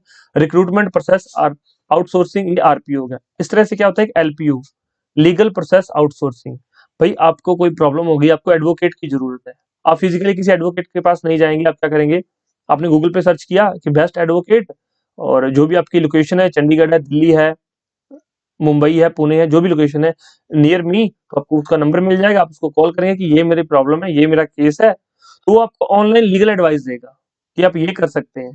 केपीओ, नॉलेज प्रोसेस आउटसोर्सिंग, कि भाई स्पेशली जैसे कि इंजीनियर्स हैं, कि किसी स्पेसिफिक चीज की नॉलेज चाहिए, वो इसके थ्रू रिक्रूट किए जाते हैं केपीओ। वो केपीओ के थ्रू, बीपीओ क्या होता है, ये फोन कॉल से जो है लोगों को कस्टमर केयर प्रोवाइड करते हैं, फीडबैक लेते हैं, ये बीपीओ हो गया। केपीओ में जो है इंजीनियर्स वगैरह होते हैं, ये लोग बैठे होते हैं फोन्स पर, जो है एक्सपर्ट होते हैं। जैसे कि अब एग्जांपल से समझिए, वॉशिंग मशीन सेल की किसने, यूएसए की कोई कंपनी है, उसने क्या किया, वॉशिंग मशीन सेल की कहां पर, यूएसए के अंदर ही किसी एक जगह पे एक वॉशिंग मशीन सेल हो गई। अब भी इंडिया से कॉल जाएगा बीपीओ के द्वारा कि सर या मैम आपने वॉशिंग मशीन खरीदी है, आपको कैसी लगी, आपका कोई फीडबैक है, कोई प्रॉब्लम है तो आप बताइए। और आने वाले 5 से 10 सालों में अगर उसमें कोई भी प्रॉब्लम आ जाएगी तो उनको एक फोन नंबर दे दिया जाता है कि आप इस फोन नंबर पे कॉल करके आपकी जो भी प्रॉब्लम है उस पर जो है रजिस्टर करवा सकते हैं। इन्होंने फीडबैक ले लिया, पूछ लिया। अब 2 साल मशीन सही चली, 2 साल के बाद वॉशिंग मशीन खराब हो गई। अब इन्होंने क्या कहा कि भाई अगर हम फिजिकल बंदा भेजेंगे पहली बार में तो उसकी कुछ कॉस्टिंग होगी, तो इन्होंने क्या कहा कि भाई आप फोन नंबर दिया, उस फोन नंबर पे कॉल करो। वो कॉल कहाँ जाएगी, वो कॉल जाएगी बीपीओ के पास।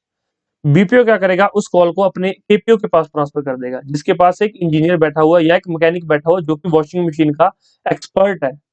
वो फिर कस्टमर से बात करेगा कि आप मुझे बताइए आपकी मशीन में क्या क्या फॉल्ट आया है, क्या हुआ क्या नहीं। ये पूरी प्रोसेस फोन पे चल रहा है, कोई फिजिकल बंदा यहाँ पे गया ही नहीं है। ये मतलब बीपीओ केपीओ किसी ऐसी कंट्री में चल रहे हैं जहां पर जो है लेबर बहुत सस्ती है, जो लोग बहुत सस्ते मिल रहे हैं और जो है ठीक ठाक पढ़े लिखे लोग मिल जाते हैं। अब उन्होंने सारी चीजें उनको समझ में आ गई, इनको लगा कि कोई एक रबड़ जो है वो रबड़ लूज हो गया, इस वजह से मशीन में कोई फॉल्ट आ गया है। तो भाई ये बताएगा किसको, यूएसए की कंपनी को फोन करेगा केपीओ वाला कि भाई एक रबड़ लूज है, उसको जाके आप लोग जो है टाइट कर दो और आपका 5 to 10 मिनट्स का काम है। तो भाई ये एक बार बंदा गया, जाके रबड़ टाइट करके और आ गया। तो आप देख सकते हो कि इस तरह से यूएस में बैठे हुए लोग यहाँ से कस्टमर केयर के फोन इंडिया से जा रहे हैं कस्टमर केयर के, और ये रियलिटी है, आपको पता होगा, आपके कई दोस्त रिश्तेदार मित्र बीपीओ केपीओ में काम करते हैं और हाई सैलरी मिलती है इनको, बहुत अच्छी सैलरी, इंडिया के हिसाब से इनकी सैलरी जो है 80-80 थाउजेंड तक हो सकती है केपीओ में। ठीक, लेकिन यूएसए के हिसाब से ये सैलरी कुछ भी नहीं है, वहां पे जो है इससे 3 गुना ज्यादा सैलरी पे केपीओ में लोग काम करते हैं। हाँ, बीपीओ की सैलरी अराउंड 50,000 से कम ही रहती है और कुछ कंडीशंस में ज्यादा भी हो सकती है। तो ये सब चीजें जो है किसके थ्रू आई, ये सब चीजें ग्लोबलाइजेशन के थ्रू आई। आउटसोर्सिंग, समझ गया आउटसोर्सिंग क्या हो गया। ये सारी चीजें लिखी हुई हैं, लीगल एडवाइस, कंप्यूटर सर्विसेज, ये सारी चीजें तो आप इसको एक बार पढ़ लीजिएगा। बीपीओ कॉल सेंटर, बीपीओ को कॉल सेंटर्स भी बोलते हैं। और देखिए, India where they can avail at a cheaper cost with a reasonable degree of skill and accuracy.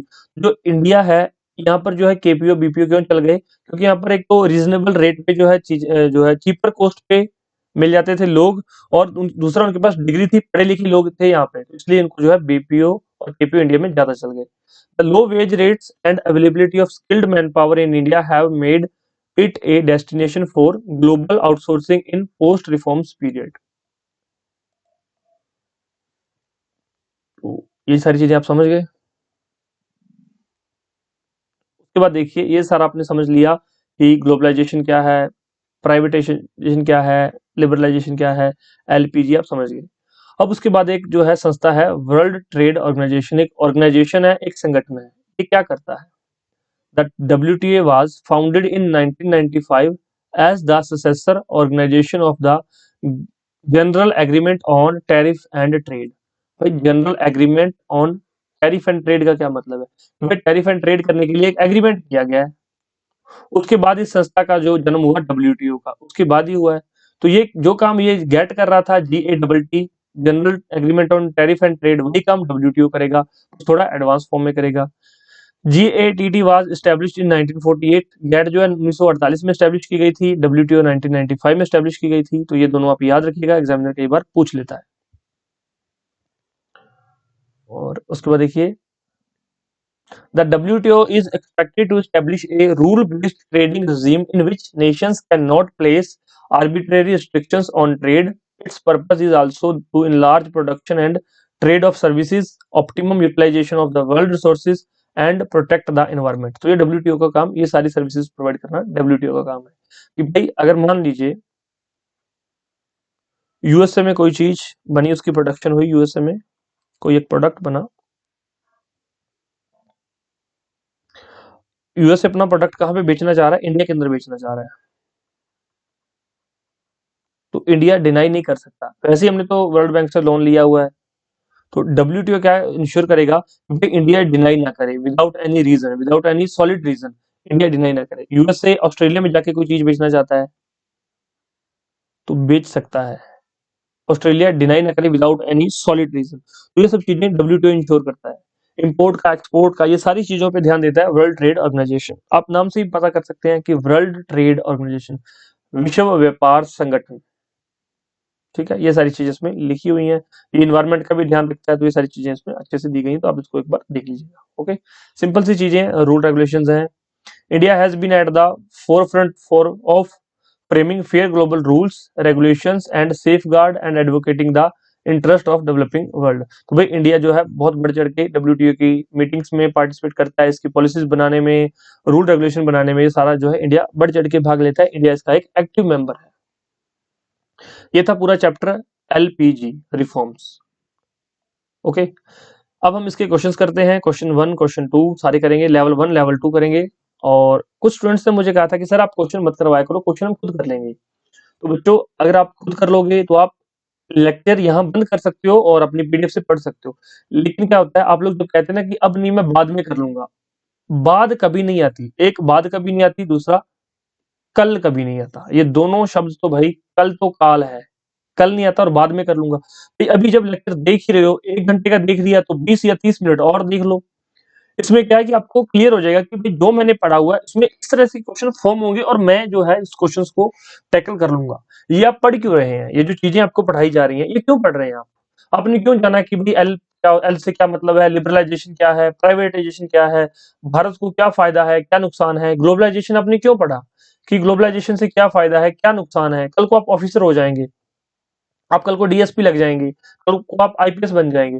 उसके बाद जो है इन चीजों का कोई मतलब नहीं रह जाएगा आपके लिए। अब आप आईपीएस है, इंडियन पुलिस सर्विसेज में है, आप डीएसपी हैं, डिप्टी सुपरिटेंडेंट ऑफ पुलिस है, तो भाई उसमें आपको लिबरलाइजेशन, प्राइवेटाइजेशन, ग्लोबलाइजेशन का ज्यादा मतलब नहीं रहेगा। आपको वही करना है जो आपकी सर्विस रूल्स में लिखा हुआ है, जो सर्विस के हिसाब से आपको ऑर्डर्स होंगे आपने वो फॉलो करने हैं। तो फिर इन सब चीजों को क्या मतलब है? ये सब चीजें इसलिए पढ़ रहे हैं, जब आप एग्जाम में बैठेंगे ना, डीएसपी बनने के लिए, आईपीएस बनने के लिए, आईएएस बनने के लिए, एसडीएम बनने के लिए, जब आप एग्जाम में बैठेंगे तो ये चीजें आप सॉल्व कर सके, एग्जाम में क्वेश्चन सॉल्व कर सके, इसलिए आप पढ़ रहे हैं। दूसरा ये कि आप ये चीजें पढ़ेंगे तो आपके माइंड की सोचने की, समझने की जो पावर है वो बढ़ जाती है, इंक्रीज हो जाती है। आपके जो माइंड के चैनल्स हैं वो ज्यादा एक्टिवेट हो जाते हैं, जो माइंड के सेल्स हैं वो ज्यादा एक्टिव हो जाते हैं और आप चीजों को अच्छे से समझ सकते हो, इसलिए आप ये सब पढ़ते हो। तो जो पहला काम है कि भाई मैं पढ़ इसलिए रहा हूँ कि मुझे एग्जाम क्लियर करना है, एग्जाम में क्वेश्चन सॉल्व करने हैं, तो भाई क्वेश्चन सॉल्व तो यहीं पे करो ना। फिर ये क्वेश्चन सॉल्व, ये क्वेश्चन प्रैक्टिस ही तो हो रही है, तो ये आपको करनी चाहिए। उसके बाद दूसरा क्या होता है, मेंस का एग्जाम होता है, तो मेंस में आपको अच्छे से मैंने बताया कि किस तरह से आप आंसर लिख पाएंगे। तो ये सब चीजें आपने पढ़ के समझ ली है, समझ के जो आपने समझा उसको इम्प्लीमेंट तो करो, तभी फायदा है। अगर इम्प्लीमेंट ही नहीं करोगे तो फिर फायदा क्या हुआ? एक ट्रेनर है, उसके पास आप समझिए, एक ट्रेनर है, एक ट्रेनर के पास आप गए कि भाई मुझे ट्रेन कर दी, उसने आपको ट्रेन कर दिया, आपने उसके कुछ सीख लिया, सीख के आपने इंप्लीमेंट ही नहीं किया लाइफ में, तो फिर सीखने ही क्यों गए थे? फिर जरूरत क्या थी सीखने की? मत सीखते, पैसा भी वेस्ट हुआ, टाइम भी वेस्ट हुआ, जब लाइफ में इंप्लीमेंट ही नहीं करना। अगर इसको क्वेश्चन ही सॉल्व नहीं करने हैं तो फिर इस पढ़ने का क्या फायदा है? तो भाई पढ़ रहे हो तो पढ़ने का फायदा तभी जब क्वेश्चन सॉल्व करोगे, तो कर लिया करो। ये मैं यहाँ पे आपको 20-30 क्वेश्चन करवा देता हूँ। 22,000 क्वेश्चन का क्वेश्चन बैंक है, 22,000 क्वेश्चन का, भाई वो प्रैक्टिस करो, मैक्सिमम प्रैक्टिस करो। चलिए, क्वेश्चन बैंक के लिए आपको व्हाट्सएप नंबर ये दिए गए हैं, ये देख लेना, ये नंबर है हमारे, ये सारी सर्विसेज हैं, आप यहाँ पे चेक कर लीजिएगा। Question and answers level 1, which of the following measures are short term measures? निम्नलिखित में से कौन से उपाय अल्पकालिक उपाय हैं?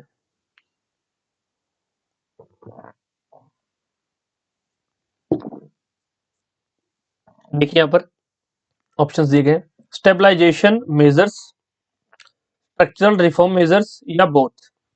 तो भाई जो स्टेबलाइजेशन मेजर्स थे ये अल्पकालिक थे, शॉर्ट टर्म के लिए। भाई इकोनॉमी बहुत ज्यादा फ्लक्चुएट कर रही थी, जो है महंगाई बढ़ रही थी, चीजों के रेट बहुत ज्यादा बढ़ रहे थे, इंपोर्ट बढ़ रहे थे, इंपोर्ट के लिए पैसा नहीं था।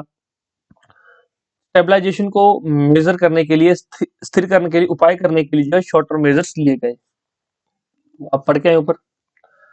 Next, the financial sector in India is regulated bye, जो फाइनेंशियल सेक्टर इसको रेगुलेट कौन करता है? भारत में वित्तीय क्षेत्र किसके द्वारा नियंत्रित किया जाता है? भारत के प्रधानमंत्री के द्वारा, आरबीआई के द्वारा, वित्त मंत्रालय, भारत का सर्वोच्च न्यायालय। बिल्कुल सिंपल है, आपको पता है, याद है कि आरबीआई के द्वारा फाइनेंशियल सेक्टर को रेगुलेट किया जाता है, और जब लिबरलाइजेशन आया तो जो है आरबीआई के हाथों से कंट्रोल कम हो गया, आरबीआई के हाथों से कंट्रोल निकल गया। नेक्स्ट क्वेश्चन देखिए, which of the following was the reforms in the financial sector after the adoption of the new economic policy of 1991। तो 1991 की नई आर्थिक नीति को अपनाने के बाद वित्तीय क्षेत्र में निम्नलिखित में से कौन सा सुधार किया गया? ऑप्शन पढ़ लीजिए एक बार, खुद से भी क्वेश्चन, वीडियो को पॉज कर लिया करो और खुद से भी क्वेश्चन को प्रैक्टिस किया करो कि भाई आपको आ रहा है या नहीं आ रहा है। It reduced the role of the RBI from regulator to the facilitator of the financial sector। तो आरबीआई का रोल जो है रिड्यूस कर दिया गया, पहले रेगुलेटर था, अब क्या रह गया, फैसिलिटेटर रह गया है। तो बिल्कुल ठीक है, ये जो हमारा ए, तो क्या हम ए आंसर टिक कर दें? नहीं, आगे ए एंड बी दोनों भी दिया हुआ, तो दूसरा भी हमें पढ़ना पड़ेगा। Foreign institutional investor were allowed to invest in Indian market. तो भाई 1991 के बाद फॉरेन इंस्टीट्यूशनल इन्वेस्टर एफआईआई जो है उनको अलाउड कर दिया गया इंडियन मार्केट में इन्वेस्ट करने के लिए। तो राइट आंसर क्या है? सी। आगे देखिए, which of the following was the effect of the liberalisation on tax. तो टैक्स पे क्या इफेक्ट हुआ लिबरलाइजेशन का?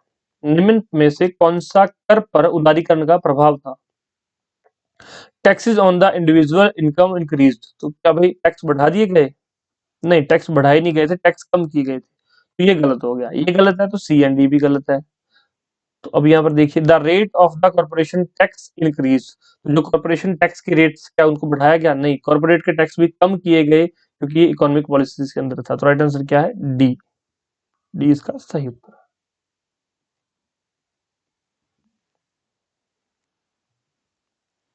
नेक्स्ट क्वेश्चन देखिए, which of the following is the aim of goods and services taxes. तो भाई गुड्स एंड सर्विसेज टैक्स जो लगाया गया था जीएसटी, उसका उद्देश्य क्या था? Unified indirect tax system in India. ये बिल्कुल हमने पढ़ा था कि unified indirect tax system in India. तो क्या ए हम टिक कर दें? बिल्कुल ए टिक कर सकते हैं, लेकिन लास्ट एक ऑप्शन है ऑल ऑफ द अबव, तो इसलिए हमें बाकी ऑप्शंस भी देखने पड़ेंगे। रिड्यूस्ड टैक्स इवेजन, टैक्स की चोरी कम की जा सके, तो ये पहले दो ऑप्शन ठीक है। Create one nation one tax and one market, तो ये तीसरा भी ठीक है। तो राइट आंसर क्या है? डी इसका सही उत्तर। नेक्स्ट क्वेश्चन देखिए, the liberalisation help trade policies by. तो लिबरलाइजेशन से ट्रेड पॉलिसीज में उदारीकरण ने व्यापार नीतियों में मदद की, क्या करने में? Reducing tariff rates, introducing import licensing, कि भाई इंपोर्ट लाइसेंसिंग को तो हटाया गया था, इंक्रीजिंग द इंपोर्ट ड्यूटीज, वो भी कम की गई थी, इंट्रोड्यूसिंग क्वांटिटेटिव रिस्ट्रिक्शंस, तो क्वांटिटेटिव रिस्ट्रिक्शंस भी हटाए गए थे, तो रिड्यूसिंग ट्रेड टैरिफ रेट्स। तो राइट आंसर क्या है? ए है। सिंपल क्वेश्चन है। Privatisation of the public sector enterprises by selling of part of the equity of public sector enterprises to public is known as. तो क्या कहा जाता है इस प्रोसेस को? इस प्रोसेस को बोले जाते हैं डी इन्वेस्टमेंट। क्या बोलते हैं? विनिवेश। Which of the following defines globalization? It aims at transforming the world toward greater interdependence and integration। तो ग्लोबलाइजेशन की डेफिनेशन ये बिल्कुल ठीक है। It involves the creation of network and activities transcending economic and social and geographical boundaries, ये भी ठीक option है हमारा। It is turning the world into a borderless world, तो ये भी ठीक है। तो ये चारों चीजों पर डेफिनेशन में दी गई थी, तो राइट आंसर डी है इसका, उपरोक्त सभी।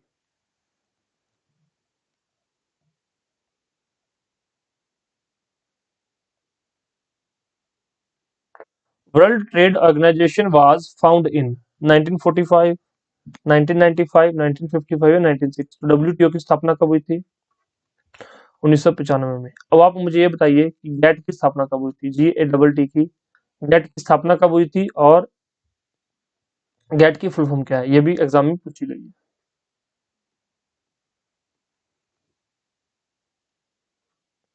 अब ये देखिए, यहाँ पे कंफ्यूजन कैसे हो सकता है, 1995 और 1955 दोनों साथ साथ में दिए हुए हैं, तो ये कंफ्यूज करने के लिए स्टूडेंट को। Which of the following is not the aim of world trade organisation, निम्नलिखित में से कौन सा विश्व व्यापार संगठन का उद्देश्य नहीं है, यहाँ पर नहीं देखना है आपने। Its purpose is to enlarge the production and trade of services, तो इसका जो मकसद है प्रोडक्शन को बढ़ाना और ट्रेड सर्विसेज को बढ़ाना है। It ensures optimum utilisation of world resources, तो ये जो वर्ल्ड रिसोर्सेज का ऑप्टिमाइजेशन ऑप्टिमम यूटिलाइजेशन जो इंश्योर करता है, तो ये बिल्कुल ठीक है। दो हमें तो नॉट देखना है ना। हाँ it facilitate the international trade through the removal of tariff as well as non tariff barriers, तो ये बिल्कुल ठीक है। Its purpose is to establish a capitalistic society around the world, तो इसका ऐसा कोई पर्पज नहीं है कि ये कैपिटलिस्टिक सोसाइटी वर्ल्ड को बनाना चाहता है, नहीं, ऐसा इसका कोई मकसद नहीं है। ये तो वर्ल्ड को है जो ट्रेड के अंदर रूल्स एंड रेगुलेशन प्रोवाइड करता है और कुछ नहीं करता। राइट आंसर है डी। तो ये बहुत जो है बेस्ट क्वेश्चन है ये इस चैप्टर का अभी तक का। बाकी तो सिंपल क्वेश्चंस थे, लेकिन ये था कि थोड़ा सीख के अपने आंसर देना है इसका। Which of the following is an important reason for economic reforms, तो भाई इकोनॉमिक रिफॉर्म्स की क्या जरूरत पड़ गई, आर्थिक सुधारों की क्या जरूरत थी। पुअर परफॉर्मेंस ऑफ पीएसयूज, बिल्कुल ठीक है। अनफेवरेबल बैलेंस ऑफ पेमेंट, ये भी ठीक ऑप्शन है। Reduction in foreign exchange reserve, ये भी ठीक है। तो राइट आंसर क्या हो गया आपका डी, उपरोक्त सभी। नेक्स्ट देखिए, which of the following is a measure taken for the globalisation of the economy, तो भाई कौन कौन से जो है यहाँ पे अर्थव्यवस्था के वैश्वीकरण के लिए निम्नलिखित में से कौन सा उपाय किया गया। रेजिंग फॉरेन इक्विटी पार्टिसिपेशन, तो फॉरेन की इक्विटी पार्टिसिपेशन बढ़ाई गई, बिल्कुल ठीक है। Protection of domestic firm from competition, तो प्रोटेक्शन नहीं की गई थी।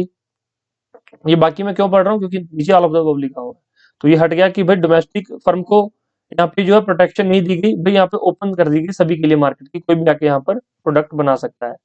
टैरिफ जो है घटाए गए थे, ऑल ऑफ द अबव गलत है, तो राइट आंसर है A. External sector reforms under new economic policy included, तो कौन कौन से जो है नई जो है आर्थिक नीति के अंतर्गत बाह्य क्षेत्र के सुधार शामिल है। फॉरेन एक्सचेंज रिफॉर्म्स किए गए थे, फॉरेन ट्रेड पॉलिसी के अंदर रिफॉर्म किए गए थे, तो राइट आंसर सी होगा, क्योंकि इसमें जो है दोनों ही ठीक है।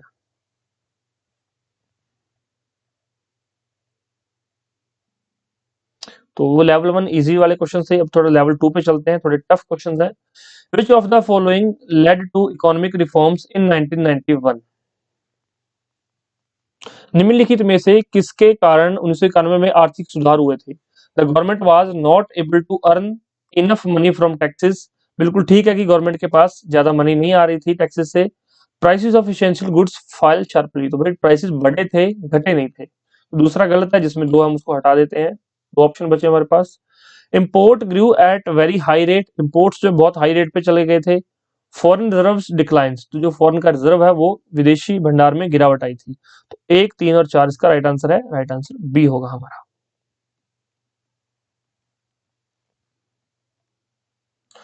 Consider the following statement with respect to liberalisation.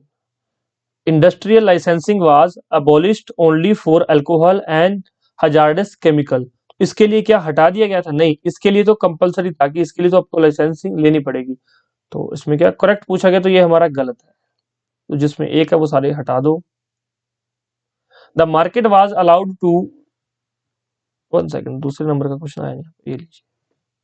The market was allowed to determine the price of goods and services it produce, तो मार्केट ने जो है डिसाइड करना था कि क्या प्राइस है, क्या होना चाहिए प्राइस, तो मार्केट डिटरमाइन करेगी, तो दूसरा यहाँ पे ठीक है, राइट आंसर है B.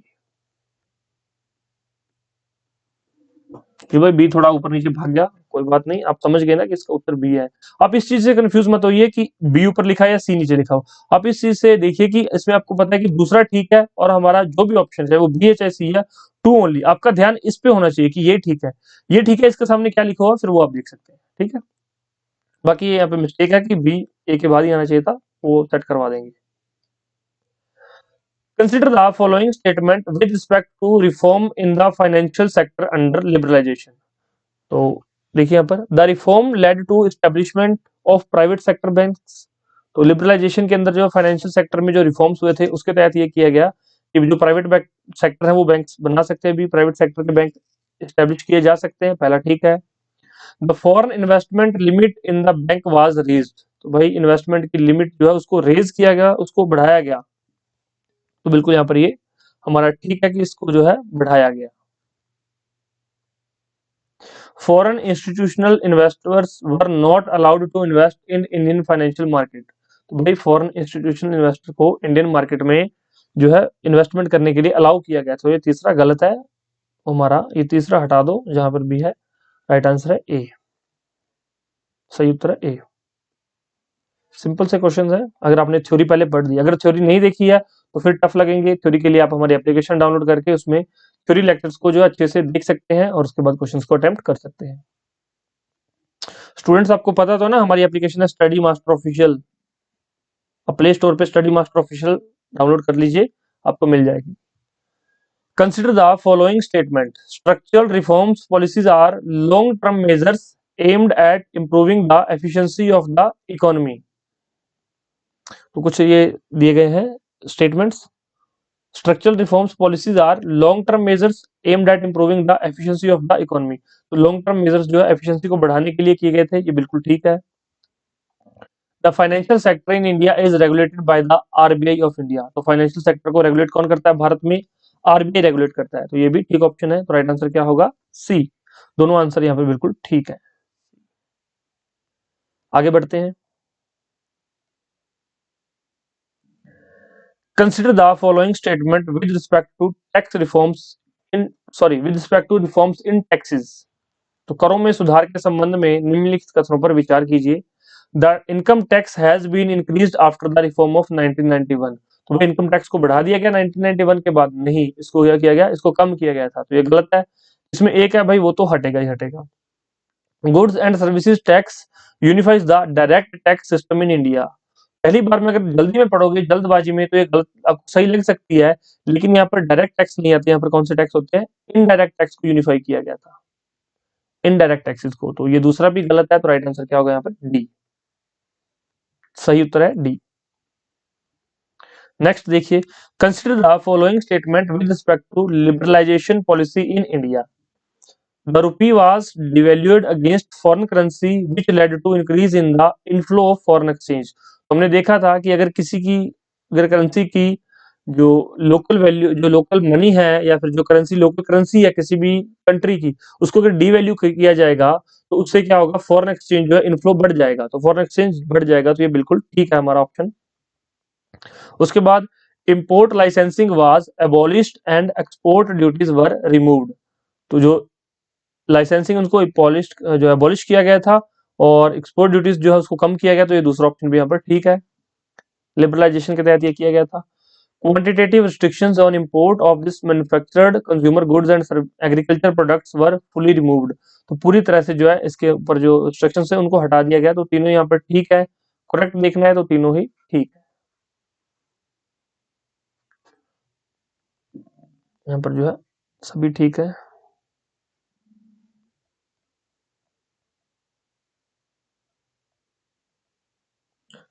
Consider the following statement with respect to privatisation, भाई प्राइवेटाइजेशन के संबंध में, निजीकरण के संबंध में इन कथनों पर विचार करना है। नीचे जो कुछ स्टेटमेंट दी गई हैं इन स्टेटमेंट्स को पढ़िए। पहली स्टेटमेंट क्या कहती है, government companies are converted into private companies by withdraw of the government from the ownership and management of public sector companies, तो बिल्कुल ठीक है। या तो पैसे वापस लिए, मतलब या तो मनी विथड्रॉ कर दी गई या फिर उसके जो है मैनेजमेंट को प्राइवेटाइजेशन कर दिया गया, तो गवर्नमेंट की कंपनीज को कन्वर्ट किया गया प्राइवेट में, तो बिल्कुल ठीक है, दोनों ही मेथड यूज किए गए थे। Privatization of the public sector enterprises by selling of part of equity of PSEs to public is known as deregulation। भाई मैंने आपको बताया था इसको डीरेगुलेशन नहीं डिस इन्वेस्टमेंट बोलते हैं, क्या बोलते हैं, डिस इन्वेस्टमेंट। तो डीरेगुलेशन वर्ड गलत है यहाँ पे, तो ये दूसरा गलत हो जाएगा, तो राइट आंसर है हमारा ए। अब देख सकते हो कि देखने में ये बिल्कुल ठीक लग रहा था, डीरेगुलेट कर दिया गया, लेकिन ये डिस इन्वेस्टमेंट इसका जो सही शब्द है। तो इस तरह से क्वेश्चंस को ध्यान से सॉल्व कीजिएगा। कंसिडर द फॉलोइंग स्टेटमेंट, वैश्वीकरण के संबंध में निम्नलिखित कथनों पर विचार करना है रिस्पेक्ट टू ग्लोबलाइजेशन। तो स्टेटमेंट फर्स्ट क्या कह रही है, it involves the creation of network and activities transcending economics, social and geographical boundaries. तो भाई बिल्कुल इसमें आर्थिक और सामाजिक भौगोलिक सीमाओं से परे नेटवर्क और गतिविधियों का निर्माण शामिल है कि भाई जो है जियोग्राफिकल बाउंड्रीज को खत्म किया गया, सोशल बाउंड्रीज को खत्म किया गया। तो ये बिल्कुल ठीक है ग्लोबलाइजेशन के तहत। Outsourcing is one of the important outcome of the globalisation process. तो भाई ये तो आप बिल्कुल नहीं भूल सकते। बीपीओ, केपीओ और आरपीओ, एलपीओ, ये भूलना मत। कई बार क्या इनकी फुल फॉर्म भी पूछ लेता है एग्जामिनर, वो छोटे मोटे एग्जाम्स में पूछता है, तो ध्यान रखना इनका। राइट आंसर है सी, दोनों यहाँ पर जो है ठीक है, C. Consider the following statement regarding the World Trade Organization. तो WTO was founded in 1995 as the successor of organization to GATT। बिल्कुल ठीक है, ये 1995 में स्टैब्लिश किया गया था गैट के बाद, गैट के उत्तराधिकारी के रूप में। नेक्स्ट देखिए, it is expected to establish a rule based trading regime in which nation can not place arbitrary restrictions on the trade. तो यह एक नियम आधारित व्यवस्था स्थापित करने की उम्मीद करता है जिसमें राष्ट्र व्यापार पर मनमाना प्रतिबंध नहीं लगा सकते। तो ये बिल्कुल ठीक है, दूसरा ऑप्शन भी। India is not a member of WTO। वही मैंने आपको बताया था कि WTO जब कोई रूल रेगुलेशन बनाता है तो इंडिया बड़ा बढ़ चढ़ कर भाग लेता है। इंडिया इसका एक एक्टिव मेंबर है। तो ये तीसरा गलत है, जिसमें 3 है उसको आप हटा दीजिए, आपके पास आपका आंसर आ जाएगा। राइट आंसर है सी। नेक्स्ट क्वेश्चन देखिए, ये जो प्रीवियस ईयर क्वेश्चंस हैं एग्जाम में पूछे गए हैं, देखिए कौन कौन से हैं। Globalisation in India, Indian economy means. तो ग्लोबलाइजेशन भारतीय अर्थव्यवस्था में वैश्वीकरण का क्या अर्थ है? Stepping up external borrowings, establishing Indian business abroad, having minimum possible restriction on economic relation with other countries. तो ग्लोबलाइजेशन का सही मीनिंग क्या है कि भाई जो है अन्य देशों के साथ आर्थिक संबंधों पर न्यूनतम संबंध प्रतिबंध होंगे। राइट आंसर इसका क्या है? सी है। इसमें जो बेस्ट ऑप्शन है मल्टीपल चॉइस में क्या होता है कि जो बेस्ट सुटेबल आंसर होता है वो यहाँ पर टिक करना होता है। राइट आंसर सी है यहाँ पर। Globalisation does not include. तो वैश्वीकरण में शामिल नहीं है क्या चीज? Decrease in import duty. भाई इंपोर्ट ड्यूटी डिक्रीज की जाएगी ग्लोबलाइजेशन के तहत। Elimination of import licensing, free flow of foreign direct investment. तो ये तीनों चीजें ग्लोबलाइजेशन के अंदर होती हैं। Public sector equity investment. तो भाई सार्वजनिक क्षेत्र इक्विटी इन्वेस्टमेंट नहीं, ग्लोबलाइजेशन के तहत प्राइवेट जो सेक्टर में इन्वेस्टमेंट ज्यादा होती है, तो ये इसके अंदर इंक्लूड नहीं होते हैं। डी इसका राइट आंसर। तो अब देख सकते हो कि इसमें क्या पूछा गया, नॉट इंक्लूडेड। तो ध्यान से देखना इस चीज को, ये कहीं ना कहीं गलत करवा देते हैं question. The main productive shield of the international trade is, very important question. अंतरराष्ट्रीय व्यापार का मुख्य उत्पादक कवच कौन सा है? WTO, world bank, IMF, IFC। भाई इसमें क्या पूछा गया? International trade. तो ट्रेड से संबंधित कौन सा है? वर्ल्ड ट्रेड ऑर्गेनाइजेशन, WTO, तो विश्व व्यापार संगठन। ये था आपका पूरा टॉपिक, पूरा जो चैप्टर खत्म हो गया है LPG रिफॉर्म्स। आपने अच्छे से पहले थ्योरी कवर की है, उसके बाद आपने क्वेश्चंस किए हैं। और कुछ ऐसे स्टूडेंट्स हो सकते हैं जिन्होंने सिर्फ और सिर्फ क्वेश्चंस किए हैं, थ्योरी नहीं की होगी, तो एप्लीकेशन पे जाके थ्योरी पूरी कर सकते हैं। अब आप ये देखिए कि ये क्वेश्चंस कितने आसान लग रहे हैं। क्यों लग रहे हैं? आपने पहले पूरा टॉपिक पढ़ा, उसके बाद आपको क्वेश्चंस आसान हो गए। अब जो कल करवाऊंगा 13th चैप्टर, उसके लिए पहले 12 चैप्टर आपको आने चाहिए अच्छे से, और उसके लिए आप अपनी रिवीजन कर लेना। पुराने लेक्चर सुनने हो लेक्चर सुन लेना, इस PDF को पढ़ना हो PDF पढ़ लेना, जैसे भी आपको सही लगे, लेकिन कर जरूर लेना। और आंसर्स जो है एक्सप्लेनेशन जरूर पढ़ देना आंसर्स की, कहीं ना कहीं ये भी आपके लिए एक रिवीजन का काम करती है। तो आप अच्छे से इसको चीजों को पढ़ लीजिएगा, मैनेज कर लीजिएगा, और कोई डाउट हो तो पूछ सकते हो आप लोग। और ये सारी सर्विसेज हैं जो स्टडी मास्टर आपको प्रोवाइड करता है, तो इनमें से आप कोई भी सर्विस अवेल करना चाहते हैं, paid study material, question bank, test series, special notes, तो आप व्हाट्सएप पे कॉन्टेक्ट कर सकते हैं। कोई डाउट हो तो आप पूछ सकते हैं, ठीक है। जो सभी सर्विसेज हार्ड कॉपीज और सॉफ्ट कॉपीज दोनों में अवेलेबल है, तो आपको जो भी आपको चाहिए आप उसमें से आपके हिसाब से ले सकते हैं, ठीक है। तो आई होप आपको लेक्चर समझ आया होगा, आपने एंजॉय किया होगा। कोई डाउट है तो आप मुझसे जो है पूछ सकते हैं।